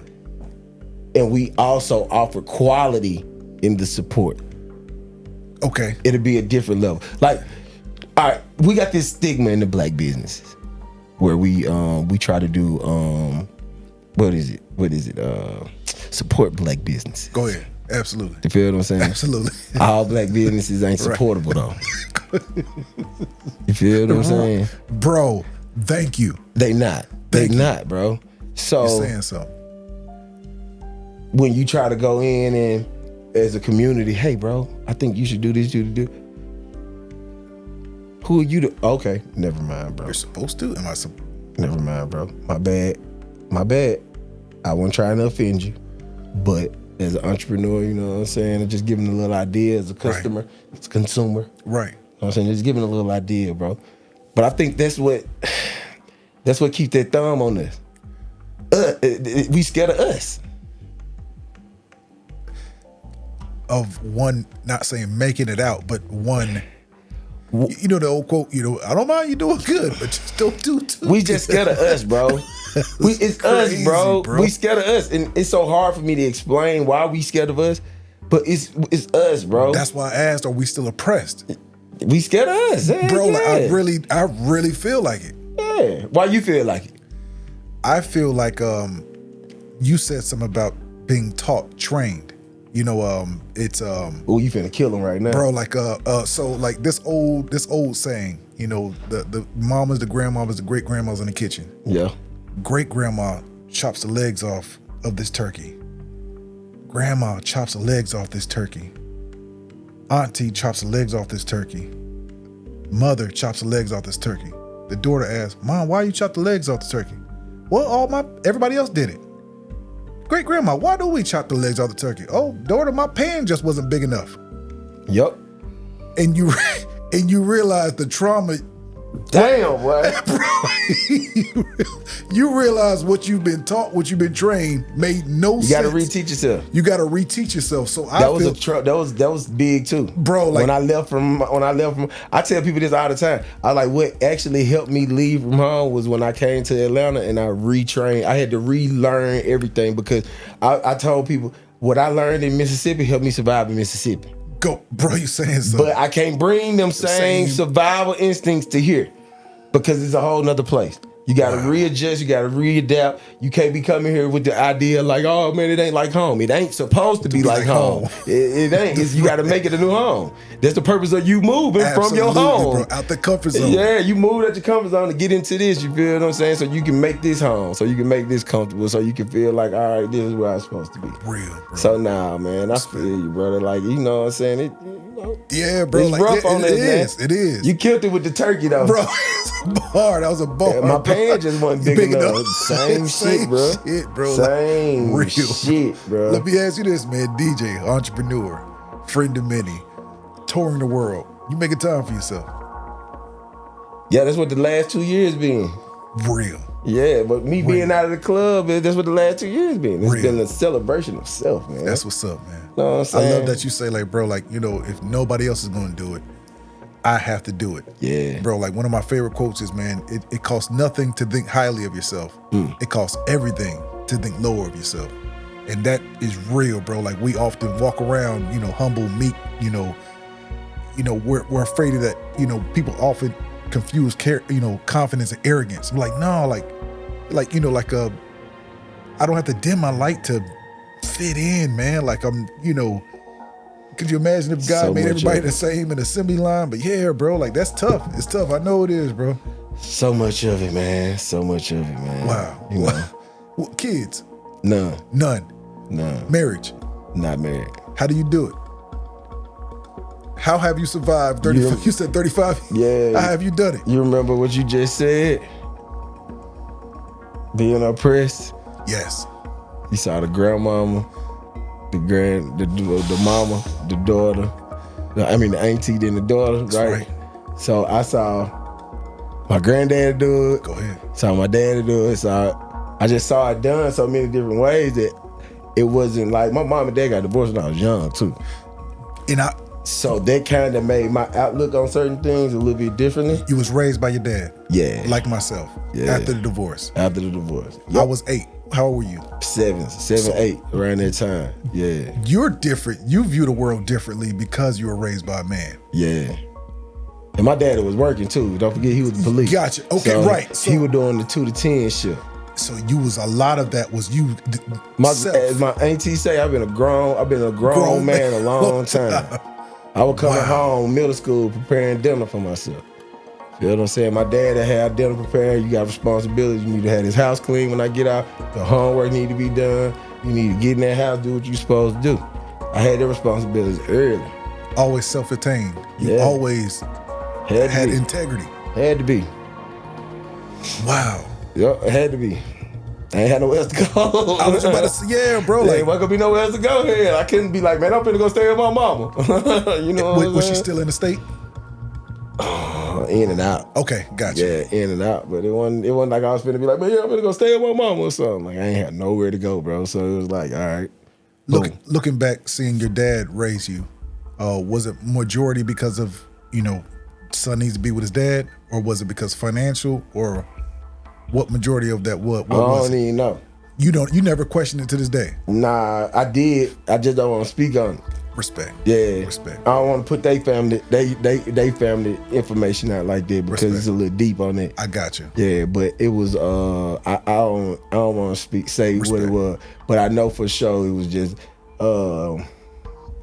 you know, the time. It was the time, and that's what it made it. That's what made it happen. Respect. You know what I'm saying? That's what made it happen, and that's what was a good time. And at the time, it was a good thing. My grandmama tell this story forever that she's the deciding factor in who I stayed with.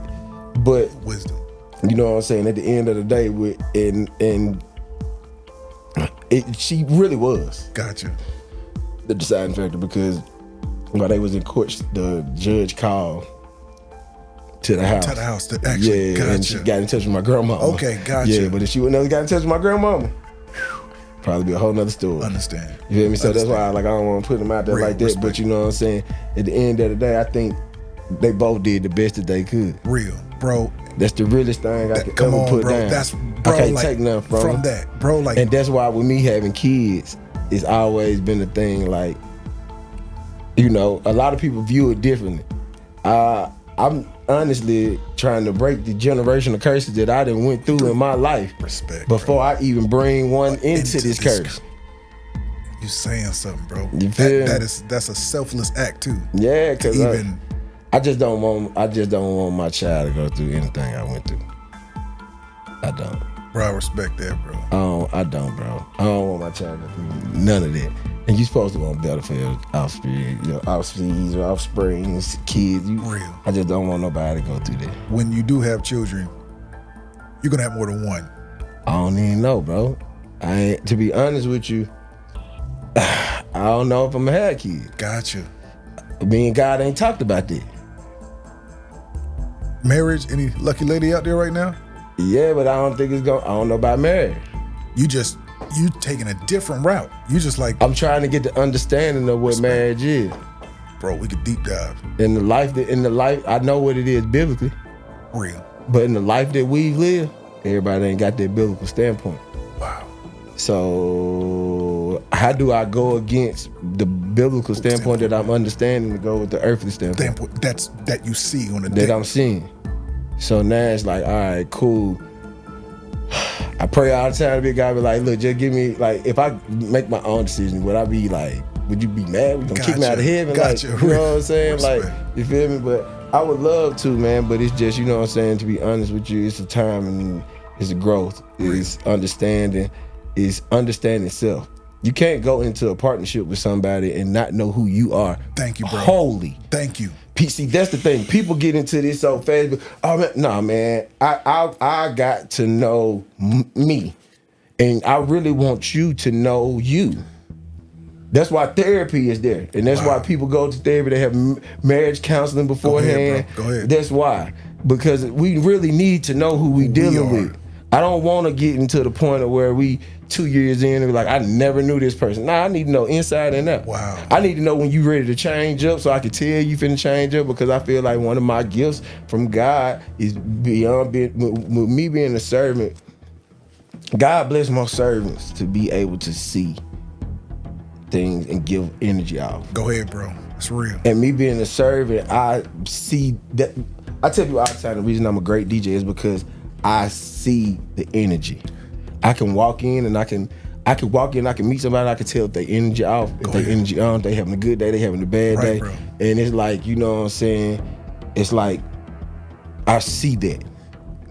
Would that be considered my discernment? Absolutely. So I see that in people. Like I live by that. You feel me? So with me living by that, you know what I'm saying? It's like, you know, if my spouse, I read that your energy is low, and it's because of this, it's because of that, and we can't communicate that, we got big problems. We got big problems. And a lot of the things that I run into is I like to communicate, I like to talk about the situation, and a lot of people didn't come from there. It's a learned thing with me. Bottled up. It's people bottled up and then... Yeah, then it explode. Like, nah, we talk about it as it is, man. You know what I'm saying? It ain't got to be no issues all the time. It don't have to be any issues to be for real. We're going to communicate about it. We're going to have we're going to speak on it. But at the end of the day, I know you and you know me. Right. And I know what you're going to say, but I'm going to accept it as you say it. Real. Do you feel like normally on a day-by-day free? Do I feel free on a normal day-by-day basis? Or bound? Nah, I feel fully free. Real, bro. I can tell you kind of don't give a fuck about shit. I'm gonna say it for you. And I hate to be so blunt and so harsh. I would sit in my house and not bother nobody. Real, bro. Real. That's how unbothered I am about shit. People like, bro, we don't even see you, bro. I get it all the time. People like, bro, you always going out of town. I be like, man, I'll be right here. So you're a natural introvert. Yeah. But you're the most extraordinary extrovert. Yep. T. Lewis is bro, the extrovert. There you go. Like but Terrell is the introvert. Bro, I always been like that. It's amazing you're Wayne's DJ. Mm-hmm. He's the exact same way. Mm-hmm. Give me a stage, I am who I am. Mm-hmm. You know, bro, like I have crazy anxiety on stage every day. I saw you speak on that too. Yeah, I have crazy anxiety. That's why, honestly, me being around people, I have anxiety. Because at the end of the day, like, I be wanting good energy, bro. And when somebody come with bad energy, I got to get on defense. And now when I get on defense, it's like, I'm going to protect I'm going home.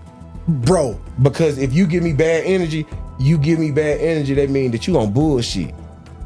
Your bad energy can turn into negative energy. And I have to be on guard. And I got to be on guard to protect myself. Because now you on the bullshit for no reason. You just got bad energy. Now somebody then got down, now you got negative energy. And now we at a place where we shouldn't even be because your energy didn't fill the room up now. Wow. I had to learn that because if you ain't never been in a room with a bunch of gangsters. I was just about to say, bro, I was going to say that you being a DJ, MC, master, sing your club, there's a lot of spirits in there. A lot of spirits. And you got to try to get all them spirits aligned in one. Wow. You got to put all of them in one. You got, and I hate to just say it like this, but in our culture, it happens like this. You got these group of people right here, they in the streets. You got this group of people right here, they got nice jobs, they working their ass out. Absolutely. You got the rest of the general population that don't have sections. Them people we just named the streets and the popular people, they got the sections. Feel what I'm saying? I gotta make all y'all feel like one. Wow. The person that's sitting here that's sitting on the dance floor, is not in the section. I want him to feel, or him or her to feel just as important as them people sitting in their section. Wow. Matter of fact, if I gotta balance the club out enough, I'll make y'all motherfuckers sitting in this section feel low like these people that's not in the section. If y'all wanna feel like y'all too high and almighty, I'll bring y'all down to their level then. You feel what I'm saying? A few words can change everything. Real, bro. Y'all money ain't talking about shit over there. Shout out to my people on the dance floor. Them the ones. You saying something. The word, as soon as I say that, now you over there, now you feel embarrassed. Your integrity is challenged. You're like, man, how this nigga gonna play on that? We just spent all this money on this section, on all these bottles and shit. Yep, because we don't give a fuck about None it. of that. Wow, it's really curating the vibe. Yeah. Not even the... It's about carrying that energy, bro. You feel me? So that's what I try to do my best at, man. Like I said, and God has blessed me with the ability to be able to look at that and read the room and be like, oh, man, yeah. That's cold right there. Like, real, that's hard. I tell any girl on date now all the time, like, man, look, just don't lie to me because I'm gonna be able to tell if your energy out. I can tell. And when I ask you, let's just go on and get it out the way. Like, what's wrong, baby? Everything good? It's your time right here to get it all out. Because I'm gonna listen. I'm gonna take it in, and I'm very accountable for my actions. Or, even if it ain't got nothing to do with me, I'm over accountable. Because I take accountability for the shit that you even bring it to me that ain't got shit to do with me. You be mad at your work boss, your best friend. I'll absorb that. Baby, listen, man, come on, put it on me, man. That's all good. What you got going on? But I do that with friends. I do that with anybody, bro. Because at the end of the day, we all need that from somebody else. Bro, that's so true, bro. We need that from somebody, bro. We don't need folks just to be sitting up there listening. Now we need the man. Sometimes you gotta put that weight on somebody. That's why you have friends that are accountable for your actions. That's a fact. So you know what I'm saying? Who on earth knows you the best? God. Real. I knew you would say that. Yeah. Real, bro. Yeah. God. My parents don't know me like that. My parents. You probably asked my dad what my favorite color is. He wouldn't know. Yeah. A lot of that shit we ain't never had no conversations about. Yeah. So not growing up with my mom and shit like that, and me getting old and my decisions being what they were and shit like that. Like it's a lot of shit that they don't know. It's a lot of things that I went through in life that they wouldn't even know. Are you trying to rekindle that relationship with your mom? We did that. We came, we went. Ain't time. God said keep moving. Respect. I tried my best. Time or money, which one means most to you? Shit, my motherfucking money and my time. What you talking about? Both of them. Hell, real, I need my money, and I can't get my time back. Respect, bro. But the time come first, though. You feel what I'm saying? That's real. Absolutely, bro. Because my time I can't get back. I can go make another $1 tomorrow. That's a fact. But that 1 hour you wasted of my time, listen, let me explain something to you. Come on, bro. God didn't get, but listen, this is the thing. Go ahead. Before I even say that, let me not be that guy. Right. Let me not be that guy because I tell a lot of people all the time, you get what you're supposed to get at the time you're supposed to get there. Real. So that's what give me a different outlook on the time. I just feel like the thing is communicating. That's why I was having Jay call you like, hey, make sure you hit, bro. And let them know that I got X, Y, and I'm stuck in traffic. I love that. Because true enough, the time we can't get back, but time with no explanation is just slap in the face. Gotcha. So, Integrity. you know what I'm saying? That's Real. the main thing. Like, you know what I'm saying? Like I said, the timing is cool, man. I really would not like my time to play with because I could be at home in the comfort of my own zone. Sitting up high. In my own zone, not worried about playing with nobody. You know what I'm saying? I got a studio in my house. Bro, like, I ain't got to worry about the shape of the world, man. Yeah, bro. Bro, I'm a bear, bro. I'm a bear, bro. I know exactly what you mean. I'm a bear, man. Look, I go out and do what I gotta do. I collect. I come back and I hibernate, and I soak. Yeah. I soak. I build, I gather my infinity rings inside the house.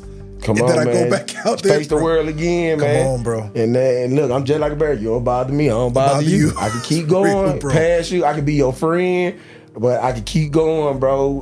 But if you think that you finna goddamn, hey, bro, I'm gonna stand up on these two, and I'm gonna show you how big I am. Come on, bro. So that's why, you know what I'm saying? Bro, like you saying something. Like, you know, just a little story. I was in Alaska. Mm-hmm. Bears would, come up on the bank. Mm-hmm. They give you like a rundown when you first come on the island. You know, like a Kodiak Island.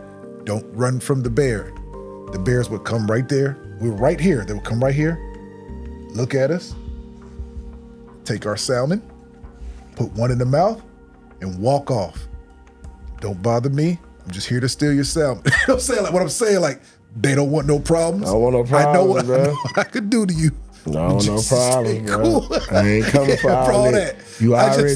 Matter of fact, I'm really gonna rock with you because of the fact that you let me steal your salmon, my boy. So I'm really gonna rock with you. You feel me? I'm gonna rock with you, my boy. You live to see another day. You hear me? I'm gonna rock with you. Matter of fact, that's real, bro. I see you out doing some shit you ain't supposed to. You know what? I'm gonna look the other way. Right. I ain't even gonna chase your country ass. That's real. I'm gonna let you have it, bro. Right. That's real, bro. That's real, brother. That's real. Yeah, so, brother, when it's all said and done, what will your legacy be? Man, I'm trying to figure that one out, man. When it's all said and done, man, I want to be remembered as one of the greatest, man. And not just on a musical standpoint, just greatest people in life. You know, humanitarian, good person, just, you know what I'm saying, in general, man. You know, one of the things that that's gonna always stick by me is how people define me, who I am, like. But it take people that's been around me to truly know me. They're gonna be like, hey, man, you must respect that, man, because that's real. He's him. You know, he's not nobody else. He's him. You know what I'm saying? So, and not in him in a negative way, like a popular way, but more so in the way of like, bro, like, listen, bro, like, I'm really just me. True. Authentically me, organically me, I'm me. Don't make me want to be you. Don't try to push on me to be you. Just understand that I'm me. And if it's certain things that you feel are teachable, teach them. Real. But don't try to change. Teach. That's one thing we have to understand. You can't try to change people. You gotta teach people, man. I like that. We haven't been taught. I want to teach you why you should not season your food so much. I'm not gonna tell you why. Because me telling you why, you just gonna have it in your mind. But if I teach you, I'm telling you why and I'm showing you a better way. Gotcha. Wow. If I teach this shit to you, it's gonna stick with you. I can't just tell you. I gotta teach it to you. So I think, you know what I'm saying, I you know, when it comes to me and my legacy, man, I fought so hard to be this. And you know what I'm saying, even in the sense of being a pillar in the community or just in this industry, man. Right. And to be honest with you at this point in time, man, now I just want my legacy to be, that boy was happy. Real. I lived enough of the stress, I lived enough of the headache. I'm at the point now where I'm just chasing the happiness now. Respect. I'm chasing whatever, like doing events. If That's the right. event don't make me happy, or I feel like I'm finna be stressed, I don't want to do it, bro. Because at the end of the day, like, I shouldn't have that stress from you. Like, it's, you know, I have to put my ego aside a lot of times because I get stressed out from people that haven't been doing the shit that I'm doing for as long as I've been doing it. Gotcha. And I have to catch myself like, bro, who in the hell do you think you are? Trying to da-da-da-da. But then I also have to remember that God gave them a vision too. Real. But we just got to see which one works for who. Right. Sometimes your vision don't work for me. Real. But you've been blessed, fortunate enough to even have the power to say, no. Yep. Bro, this world is searching for that power to say, nope, don't want to clock in. Nope, don't want to. Well, I'm going to tell you what gave me that power. When you realize that shit, you go to the club and you might die. Or you might go do something and your life could be in danger and nobody else around you can. That'll make you start caring about yourself more than anything. Wow. When you realize that you got people around you that don't care like that. Bro, I ain't even thought about that. Man, the pandemic hit, man. Didn't nobody give a damn about the fact that I ain't had no income coming in. Matter of fact, I'm paying money back to the people now. Cause I had to take a loan out. Real. Ain't nobody come up to me like, bro, we gonna pay your loan, bro. We like, bro, there's so many wealthy people I done ran into. Ain't nobody giving out nothing but to people that they can take advantage of. Wow. You feel what I'm saying? I do. So it's like, man, I've done so much. I've been such a helping hand, bro. Like, damn, bro. You realize, what did you learn about? So what made me understand it was, bro, you gotta put yourself first. You feel what I'm saying? I put a lot of other people first. I put a lot of things before myself. So that's what being a servant. But then that's when I start having these talks with God. He's like, bro, you got to, it's time for you to understand what saying no is. Wow. So one phone call came. Was like, bro, you interested in doing this? No, I'm not interested in doing it. What you mean you ain't interested in doing it? I don't want to do it. I've been in the club. I've been DJing 15 years, bro.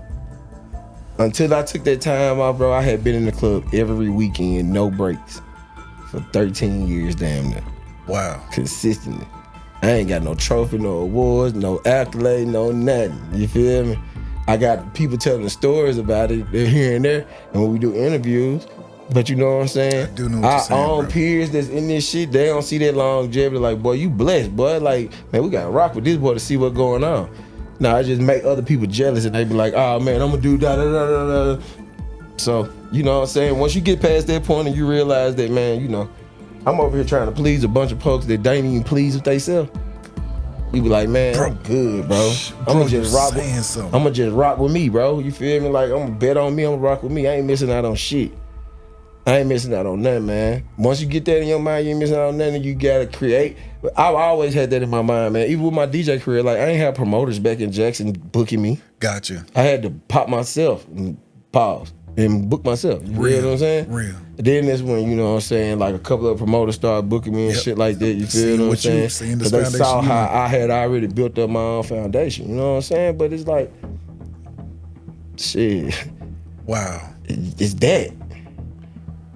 They just asked LeBron, reporter 3 days ago, everything you've accomplished, like, what else is there to accomplish? What are you chasing? It's like, I think I've done pretty good for myself, not chasing. He's like, when he says, when I feel like I'm not doing what I have to do to stay, but basically what he was saying was like, I'm not gonna cheat the game. Mm-hmm. I have a lot to offer, but don't forget what I've accomplished. Yeah. You know what I'm saying? Yeah. Like, so it's seen that. I seen what you're talking about. He was bro. He was talking about how, like, man, I'm fresh in the tank. Bro. I got another 5 years. Come on, bro. Like, and to be honest with you, I believe it, man, because it's all about training and preparation. Absolutely. You know what I'm saying? Absolutely. With me being consistent for as long as I've been consistent, I feel like I needed that break. I needed that chance to say no. I needed that understanding of the separation. Because, you know what I'm saying? It was hard for me to understand the theory of make them miss you. You know what I'm saying? Because you be feeling like, man, I'm gonna miss out on my spot. I'm gonna miss my spot. Man, what's for you is for you. That take you back to the Bible. You gotta understand, big guy. It like, honestly, the 2 years of me sitting down has been that. Me building a closer.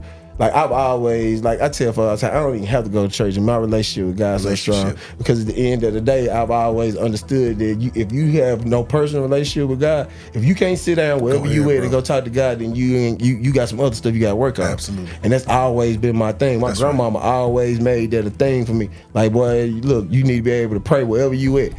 Through any situation you in. You feel what I'm saying? You need to be understanding the power of prayer and understand you talking to God, because He gonna be with you when ain't nobody else with you. So that I feel like I'm crazy as hell, a lunatic sometimes. I'll be sitting up there just talking to God like, man, listen, man, no, I ain't really with this. And then I get a feeling like, nah, you ain't supposed to be with it. All right, then cool. Gotcha. Hey, tell them I ain't coming, bro. Bro, discernment. Like, bro, like. Tell them I ain't coming. What you mean you ain't coming? I ain't feeling it. Man, that's gonna be fucked up. I don't care. I ain't feeling it. I ain't feeling it, bro. And if I ain't feeling it, I can't do it, bro. Wow. My integrity, my soul, it ain't. That's what I'm on right now. You on that journey, bro. I know what you're saying, bro. Like, I'm really on this thing. I'm on this journey now. Bro. That's the journey I'm on, but I'm really more so on the journey now. Like, man, I ain't even tripping. Like, y'all gonna respect it regardless. I gotta keep doing me. Keep fighting my fight. I've understood who I am. I understand what I brought to the game. I understand the value I am to people. Right. Feel what I'm saying? And now it's about God putting the people in front of me. That's right. To understand that. Understand that. Yep. And the right people will come, bro. Yeah. That's real, bro. Yeah, it always happens, man. It always happens. It always happens, man. Yep. Everybody I have on here is a go-getter, entrepreneur, artist, this world's, you see things in a different light. You followed your dreams, I'm almost to my next one right now. Right, bro. And they say as soon as you get on the mountaintop, it's come right back on to find a new one. Entrepreneurs don't stop. They don't stop. What's that one message you would give to the young artist, entrepreneur? This is a new segment I'm doing. Just that one message you would give to them about attacking your dreams. Consistency. Don't let nobody tell you what you can't do. Be consistent, and the bigger you dream, the bigger you going. Because at the end of the day, like I keep telling y'all, everything that I dreamed for myself, I've accomplished. You know what I'm saying? I've accomplished it. And that's just that. You can't sit back and take that away from me, bro. You know what I'm saying? Like, I don't care what nobody says. You cannot take that away from me. That's why I'm like, I know I reached that level. Real. Now, the past 2 years has been the level of, all right, it's time for you to elevate and grow so you can reach the next level. Are you ready for that? This your time. You need to be getting ready now. Respect. You feel what I'm saying? We spoke on that. This 2 years of not even, went to the mountains. And like, all right, I had to go. Now what's next for DJ T. Lewis? What's now on this totem pole? Now on the totem pole is another 15-year swing in this music. For sure. Producing. Me and Michael got a lot of songs together. Come on. Southside. Yeah, man. Plinko, let's go. Yeah, man. That's what's up. I got another artist by the name of Scully I've been working with. Just finished his project. He from the South Side as well. That's what's up. I went to the East Side, got ACJC, got a project with him. Got a project with T Hood on the way. Come on, man. I'm working on a project right now with Young Dro. Come on, that's what's up. And that's all produced projects. Bro, see, that's been my hardest thing. Go ahead, bro. You're okay. See, the thing is, your the production hardest, is. You know what's fucked up, bro? Different, bro. Nobody, I ain't gonna say nobody. I see, this is something I've been practicing on. You gotta start speaking better. Okay. I've been practicing on that because I always be like, there's nobody. Okay. They probably do.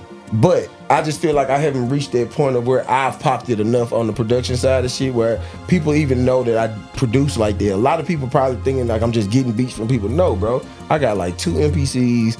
I got Juno X keyboard synthesizers. I got Roland 06 Phantoms. The Phantoms. You didn't bring back the Phantoms. Yeah, I got all this shit, bro. Man. You feel me? Like I really study this shit and be into it, bro. You feel what I'm saying? But I'm into what I'm into. You feel what I'm saying? I'm not a equipment. I ain't gonna sit back like I'm an equipment junkie, but I'm into what I'm into. Real. And I like producing. I love producing. I always have been a producer because I like making beats. I was the dude in the cafeteria with the pencils. I played drums. I did all this. Absolutely. So you know what I'm saying? I can hear it in Project B. Yeah. Boom, boom, bro. I said, oh, that's cool. I can hear the boom, boom, boom, boom, boom, boom, boom, boom. Yeah. It's like, I said this guy. Yeah, that 808 roll was the one for me. Yes, sir. Yes, sir. But see, even with that, man, you know what I'm saying? It's like, bro, that song was such a good song, man. Project B was such a good song, man. It's like, man, I'm going back now trying to redo it so I can put it back out, man, because, it's another thing. It's like a fight, bro. It's, no matter how popular you are, no matter what it is, it's like, I have a great, reputable resume. Absolutely. And then when it comes to me crossing over like, hey, I produce. Now, we know you for DJing, bro. We don't know if you can produce or not.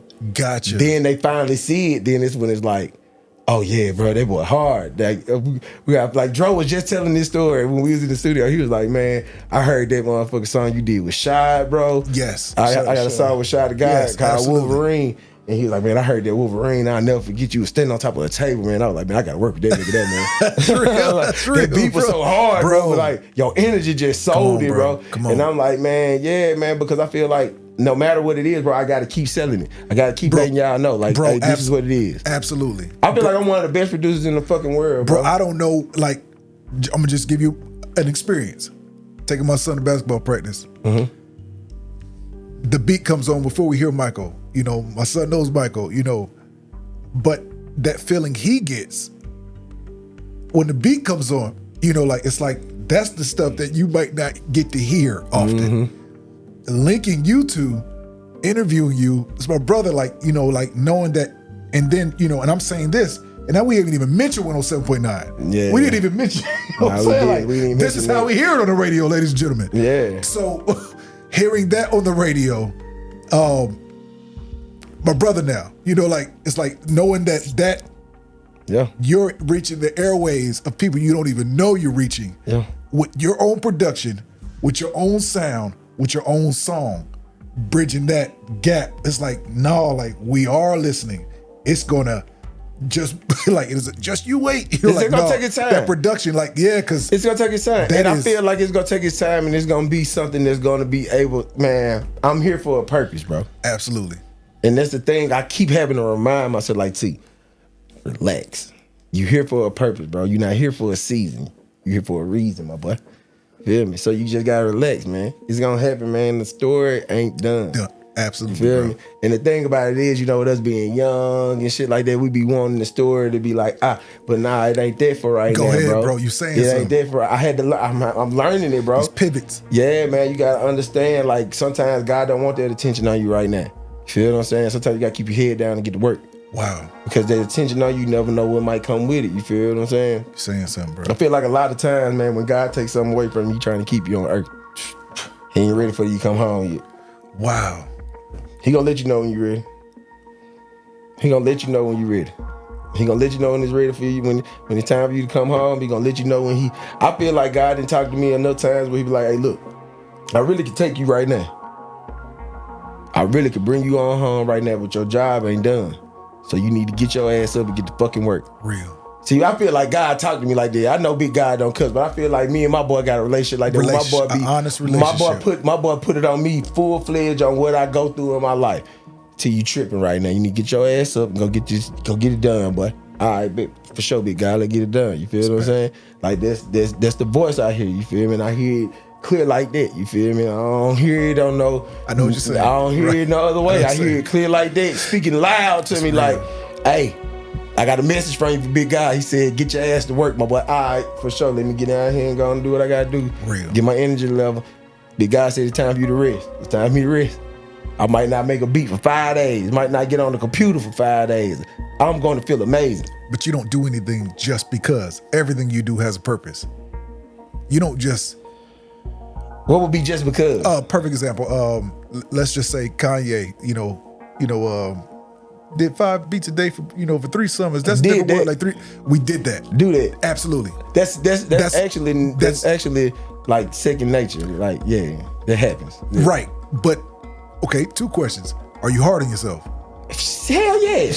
It's real. Hell yeah. Crazy hard. Pause. But that's the part of you that where you're giving yourself grace. So I know this 2 years was... Oh man, listen, this 2 years been rough as hell on the boy. But at the same time, you never seen this world like it. And through these eyes, like this, nah. But the thing about it is, that would let me know that I was supposed to be doing this producer shit. You feel what I'm saying? Wow. Because at the same time, like, I took them 2 years and I just honed in on another craft. Well, actually, I've been doing this. Yeah, I've been doing this. I bought my first beat machine. Remember I told you I had the dude, he came, my engineer, he came and put the bullshit in the computer. He put the software on my shit, didn't teach me how to use it. So when I got with Wayne, when I first officially got with Wayne, we went, my first day going to the house in LA with Tiz, to Tiz's house, where I stayed at. My first day going to the house with Tiz. The second day we were there, I said, bro, can I borrow the car? He's like, what do you need the car for? I'm like, it's a guitar center down the street. Classic. I'm finna go to this guitar center and buy my beat machine. I'm here now. They ain't had none that was I want my beat machine while I'm here in LA right now. He gave me the keys to the car. He said, I went about that beat machine. I was up all night installing the software, trying to figure it out. That man came downstairs in the middle of the night. I'll never forget it. He came downstairs in the middle of the night. He was like, bro, you still down here messing with this shit? I said, yeah. I said, I'm gonna have it figured out. Wow. And just like that. I've been going there strong since then. But like again, I came to Atlanta with open eyes and open arms, thinking I was gonna be able to step into the world and be like, hey man, I wanna produce. Can you fuck with me?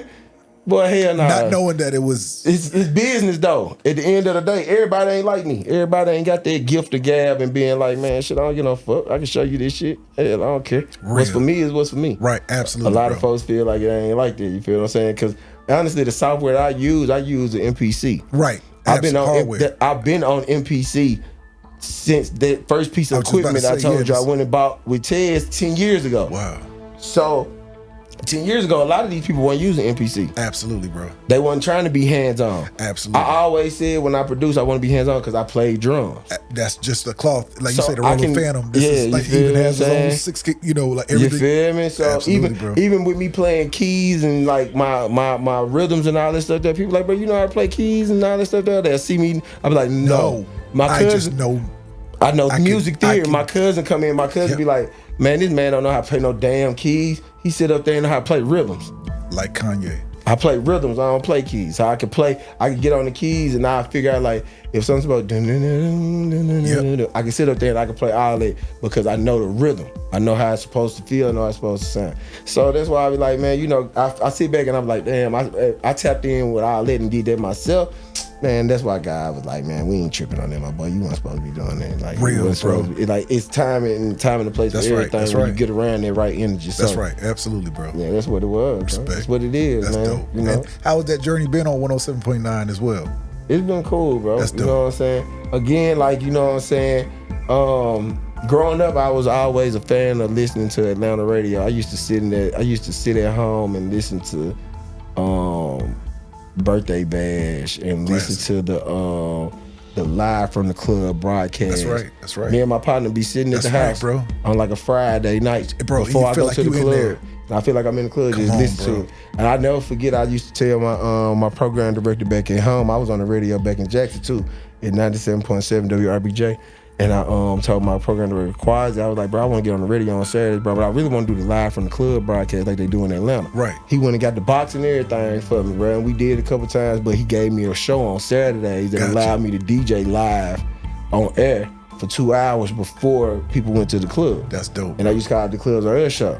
So I was always on radio. I did Hood Rich Radio with Scream on satellite radio. You feel what I'm saying? I was a part of Hood Rich as well. That's dope. So being a part of Hot 107.9, that, like I told them, is a dream come true. You feel what I'm saying? Just, you know what I'm saying, to be in there building and being able to, you know what I'm saying, absolutely. Step up and like I said, being a person that was a student of the game, like just, damn, this birthday bash, like, damn, I wish I can go to birthday bash. I ain't got no money to go to Atlanta this weekend. Fuck, I want Miss Birthday Bash. Rooms high as hell, I can't go.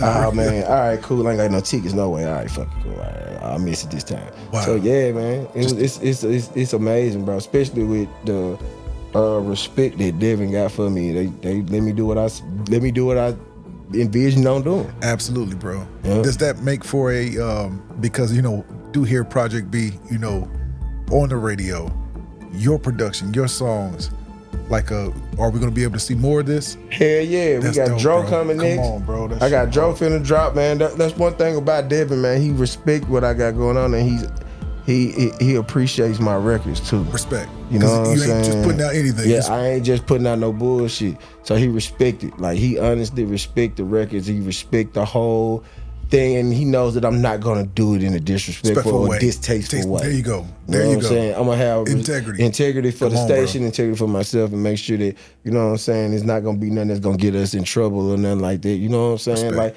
at the end of the day, it's Atlanta artists, and we giving y'all Atlanta music. You feel what I'm saying? Real, trying to bring that true sound back where, you know what I'm saying, somebody here like, well, that sound like one of them Atlanta songs. Absolutely. See, that's the thing about it that sold me on this city, and just everything was the fact that, like, you go to Houston, that sound like some Houston music. You go to Atlanta, it sound like some Atlanta music. You feel what I'm saying? They sound like them boys from the A. You feel what I'm saying? Them beats sound like them boys from the A. Bro. That's right. I play beats for a lot of artists, and they be like, boy, we gotta come to the A and work with you, boy, because everything you got sound like it's supposed to go straight to the club, bro. Or it sound like it's like this. I be like, yeah, because that's the energy that we got in Atlanta, Absolutely, bro. You feel what I'm saying? Absolutely. We ain't depressed out here. We up, bro. We trying to turn up, bro. And if you got something depressing to talk about, we need on a turned up type beat so we can, you know what I'm saying, feel it. Shout out to Pluto, man. That's bro, absolutely, bro. You feel me? So, you know, that's real, yeah, bro. That's the main thing, though, man. You know. Like I said, the journey is the production. That's what's next, man. Just doing the production, truly showing people who I am as an artist and just as DJ T. Lewis. A lot of people don't even know the shit that I do, bro. Like I design, I put Wayne shows together. Absolutely. You feel what I'm saying? A lot of people don't even know that shit. Like I pick the songs, line the songs up, go on tour, do all that shit, man. You feel what I'm saying? That's crazy. So you know what I'm saying? That's a talent in itself. It is, bro. You feel what I'm saying? Like that's programming. That's goddamn. That's putting a show together. That's producing. Bro. It's producing, bro. So. You know, and I'm gonna leave on another question, but this question I wanted to ask you earlier. You know, you mentioned earlier in the interview about how you realized the aspects of business of not even speaking to him for the first year.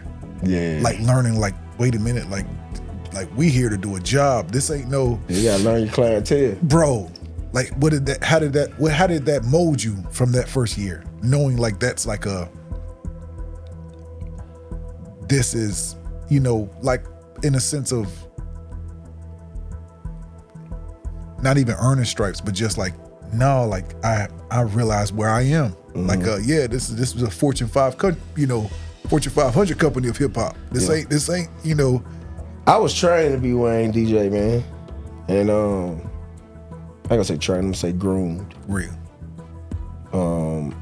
Because a lot of stuff I already knew about Wayne, man. I've been a Wayne fan since being a little boy, you feel me? So when I got a relationship with Cortez, like in the early 2000s, right, while he was in Jackson, you feel what I'm saying? It just made me, you know what I'm saying?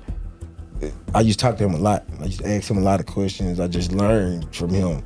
Like he used to come in town and bring me mixtapes and stuff like that, and unreleased music, all that shit. So it was just a thing. And then that's when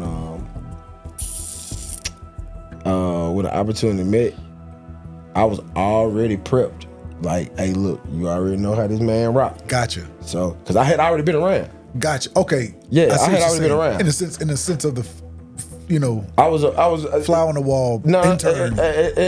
Well, I was DJing for Twist before I was DJing for Wayne. Yes, you did mention that. And that's I was DJing for Drake. Okay. It was Twist. It was Twist mainly. Okay. Twist was the first person I DJed for. Gotcha. And then that's when after Twist, they signed Drake. Yep. And when they signed Drake, they put me on some events with Drake. Gotcha. And then that's when it went from Drake to Wayne. Gotcha. So I had already been around for the past 15 years. Gotcha. It was really longer than that. I've been going to concerts since 2007, 2008, going to concerts. Like I did the grand finale of Club 112 with Wayne in 2007. Wow. I was 17, 18 years old, but I was there on work. I was promoting. I used to be on Wayne's street team. Gotcha. Ted's used to have us come to these cities and pass out flyers. I used to sleep in Ted's. Ted's used to get a suite. I used to sleep right there on the couch in the front room. Right. You feel what I'm saying? Bro. Instead of them giving me a room, I'd be sleep right there on the floor, make me a little pallet, anything. I was a young boy. That was big bro. I'm out here. I'm just happy to be here. Real. You feel what I'm saying? So I'm doing what I'm supposed to do. Hey, y'all gotta go to the mall and pass out these flyers, pass out these CDs, give out some t-shirts. All right, cool. I ain't tripping. Let's go do it. I get to meet girls. Bet. I'm about it. Bro, like. So that's where it started. Wow, bro. So I was already in the understanding on who this guy was. Gotcha. And his temperament and just understanding him as an artist. You feel what I'm saying? And a lot of me understanding that early, I think, was a grooming thing for me too. That's what made me kind of be who I am. Respect. Because I kind of modeled myself after his blueprint. Real. Like, all right, that's the best rapper alive. I'm gonna be world's greatest DJ. You know, that's all right, cool. You feel what I'm saying? Like, all right, he moved like this. He in the studio working 24/7 with shit. I'm gonna build a studio in my house. And even at my house in Jackson, I had a studio in there. Me and my homies used to be in there 24/7. I was over there DJing. I used to have DJs come over. We had little cut sessions, all this stuff. It was always work. You feel me? Because that's what I saw him doing. Wow. I watch a blog. He was in the studio. We gonna be in the studio. He out working. I'm going to the club to work too. You feel what I'm saying? Wow, that's what I knew. That's dope, bro. So when I got with him, it was just, you know what I'm saying? You know what I'm saying? First of all, he didn't know me. That's how I did my job. He didn't know me. He knew of me once I got hired to be his DJ. Right. But when you were Drake's. When I was with Drake and when I was with Twist, he didn't know me. Because I never was around him, and Tez used to do a really good job of keeping me away. Or not even just you, just like in a sense of, it was very structured. Like, yeah. I like that, bro. But that lets you know, like, y'all weren't moving messy. Nah. In a sense. It was a real life business. Nah, this business. And then, you know what I'm saying, even with bro, like, he got his own life. He got his own shit going on. Absolutely, bro. So, you know what I'm saying? That. I ain't his friend. I understand what you're saying. Yeah. 100%. I ain't his friend. So when you try to intrude yourself on somebody and be their friend. Just like how you said, you can feel it. Like you said, like how you are. You know, like that's what I said, there's a lot of you and him, a lot of him and you. It's like, no, like energy is real. Like not even if it's pure, you can feel it. That's just real, bro. Like we rock how we rock. I could text him, big brother. I was just hitting you, checking on you. He hit me back, love, brother. You good? Yep. That's how we rock. Bro, I love that. You feel me? And it's just that. He'll call me if he need to tell me something like that. We joke around, we do that, but I'm not his friend. I'm not his best friend. I'm none of that. He just met me 10 years ago. I become a part of his life. Real. You feel what I'm saying? But I have to respect it for what it is. He'll fire me tomorrow if he got to. But you are who you are. Yep. That's just. It's just that, man. I love that, bro. I love because like most people won't even understand what you're saying, but I know what you're saying. Like, no, it's like really like. A lot of people think that they see me with tune and think like, man, oh man, I know that this. Nah, it ain't that, man. It's just that, you know what I'm saying? It's business, man. I tell people that all the time. It's business. Right. You feel what I'm saying? Right. A lot of these DJs done lost their job because they haven't kept it business. They want to be fucking friends and shit and all this shit there. Super fucking friendly and shit and goddamn. Like, I ain't trying to ride in the car with Lil Wayne. I ain't trying to do none of that shit. Like you said, that's where the feelings start. Yeah. The entitlement starts. And then you lost what should have been. Because at the end of the day, when you got that type of power, you can pick and choose what you like and what you don't like. That's so true. You feel what I'm saying? Man, I don't like this little nigga. Yep. I don't want this nigga around me, bro. He acting all goddamn. No, man, that's how they end up happening. And you be like, damn, bro, I ain't even do shit. Yep, but be myself. It's just like that. So yeah, we got a lot of respect for each other though, definitely. Real. We got a lot of respect. I know it's a lot of love. He hit me on my birthday. I hit him on his. That's right. Like we got a lot of respect and love. Right. You feel what I'm saying? Right. We in the same vicinity. We kick shit, talk shit, joke, laugh, hee ha ha. But at the end of the day, I understand that I am not that man's friend. Real. I'm an entity. He's an entity. Yep. We come together when it's time to come together. Yep. We make magic for the world. Yep. Respect, bro. That's what we do. That's real. Respect. Bro, it's a new question I'm asking. Come on. It's the last question we out of here. All right. City, suburb of country lifestyle. Which one do you retire in? I gotta retire in the city. Real. Yeah. Real. And to be honest with you, the reason why I say that is because I ain't never been no country person. Gotcha. Yeah, I'm from Jackson, Mississippi. I'm from the hood. I ain't from no parts of no country. Real, feel what I'm saying? Real. I'm from President Hill from the north. We had neighbors. Yeah, you did mention the 3-story townhome. Like you want to be in the city. Yeah, I want to be in the city. Or I at least want to be in enough place where I can, you know what I'm saying, come in and out. You feel what I'm saying? Absolutely. I ain't trying to be nowhere where I ain't got no neighbors, can't nobody, no way. Right. I ain't trying to do none of that. Even if I get the biggest house on the block, I'm going to block it off, but I need somebody around. Somewhere. Whether I move somebody next or something, nah, man, I want to be around some shit because at the end of the day, like, man, you know what I'm saying, me not having no kids, shit, I want to see some kids playing. Real, something. You feel me? I gotta have some kind of noble sense of normalcy. Like, to be honest with you, if I wasn't just afraid of living in no damn condo, I'd go get me one of these big ass condos and just overlook everything like I'm goddamn one of these super villains. Dr. Evil. You hear me? Just overlook everything like, shit, this what the hell going on. Real, bro. This what going on. Real. Like, see, where I stay at now, I see the skyline of the city. That's hard, so bro. sometimes I just sit at the top of it and just That's look like, hard, bro. Yep. I could go to the city. Let me go back home. That's hard, bro. That's hard. So yeah, man. I'm definitely with living in the city, dope, bro. I want to live in the city, man. Even if I'm 60 years old, man, I want to live in the city because I just feel like I want to be active. I still feel like even when I get older, I'm gonna be that host. Gotcha. You feel what I'm saying? Bro, I'm gonna be that host. I'm gonna be, man. Look, man. Hey. I might be 60, but I'm still providing a good time for us, bro. Absolutely. You feel what I'm saying? Don't stop, man. Look, man. Shout out to Captain Charles, man. Sir Charles out in New Orleans, man. One of the baddest DJs ever, man. Real. He's still holding it down, man. That's dope. So yeah, man. Great times. Respect. Hey, man. Much respect, bro. DJ T. Lewis, bro. It's been a great interview, bro. Man, I love this. We definitely got to do this again. Hey, man. Bro, I'm a phone call away, bro, man. This is like a therapy, man. Bro. This is one of those interviews, bro. We are at 2:32. I figured we was at 2:30. This is a interview, one of those interviews, bro. Yeah, this amazing interview, bro. I hope I gave everybody some good information, bro. man. Some gems, bro. And you look at your boy a little bit more respectful now, like respect, you know what, bro? Bro really got man. I go through this shit for us. That's right, bro. Cause man, it's heavy as the head, bro. Heavy as the head. Come on, man. Come on, it's bro. real, Absolutely. Man. And the thing about it is, one thing I just tell everybody, like, man, you gotta respect it for me because at the end of the day, you ain't never seen me tuck my tail, and you ain't never seen me bitch out on it. Absolutely, bro. I hold it for what it is. That's right. Feel what I'm saying? Absolutely, I ain't did no running. I done stood in it. In the worst of times and the best of times. I done stood in it. So you gotta respect that. Respect. Any person that can stand in and keep going, gotta respect it. It's a different beast, bro. Gotta respect it. And that's why I tell people all the time, that's the respect level I have for you. Just to see you keep going and means something to me. That's real. Yep. Respect, brother. Respect me, bro. As tradition, on the integrity spots, if you can reach in that bowl, grab one fortune cookie. Oh, let's see, man. If you can open it and what you call read it to your supporters, just like that, we out of here, brother. What we got?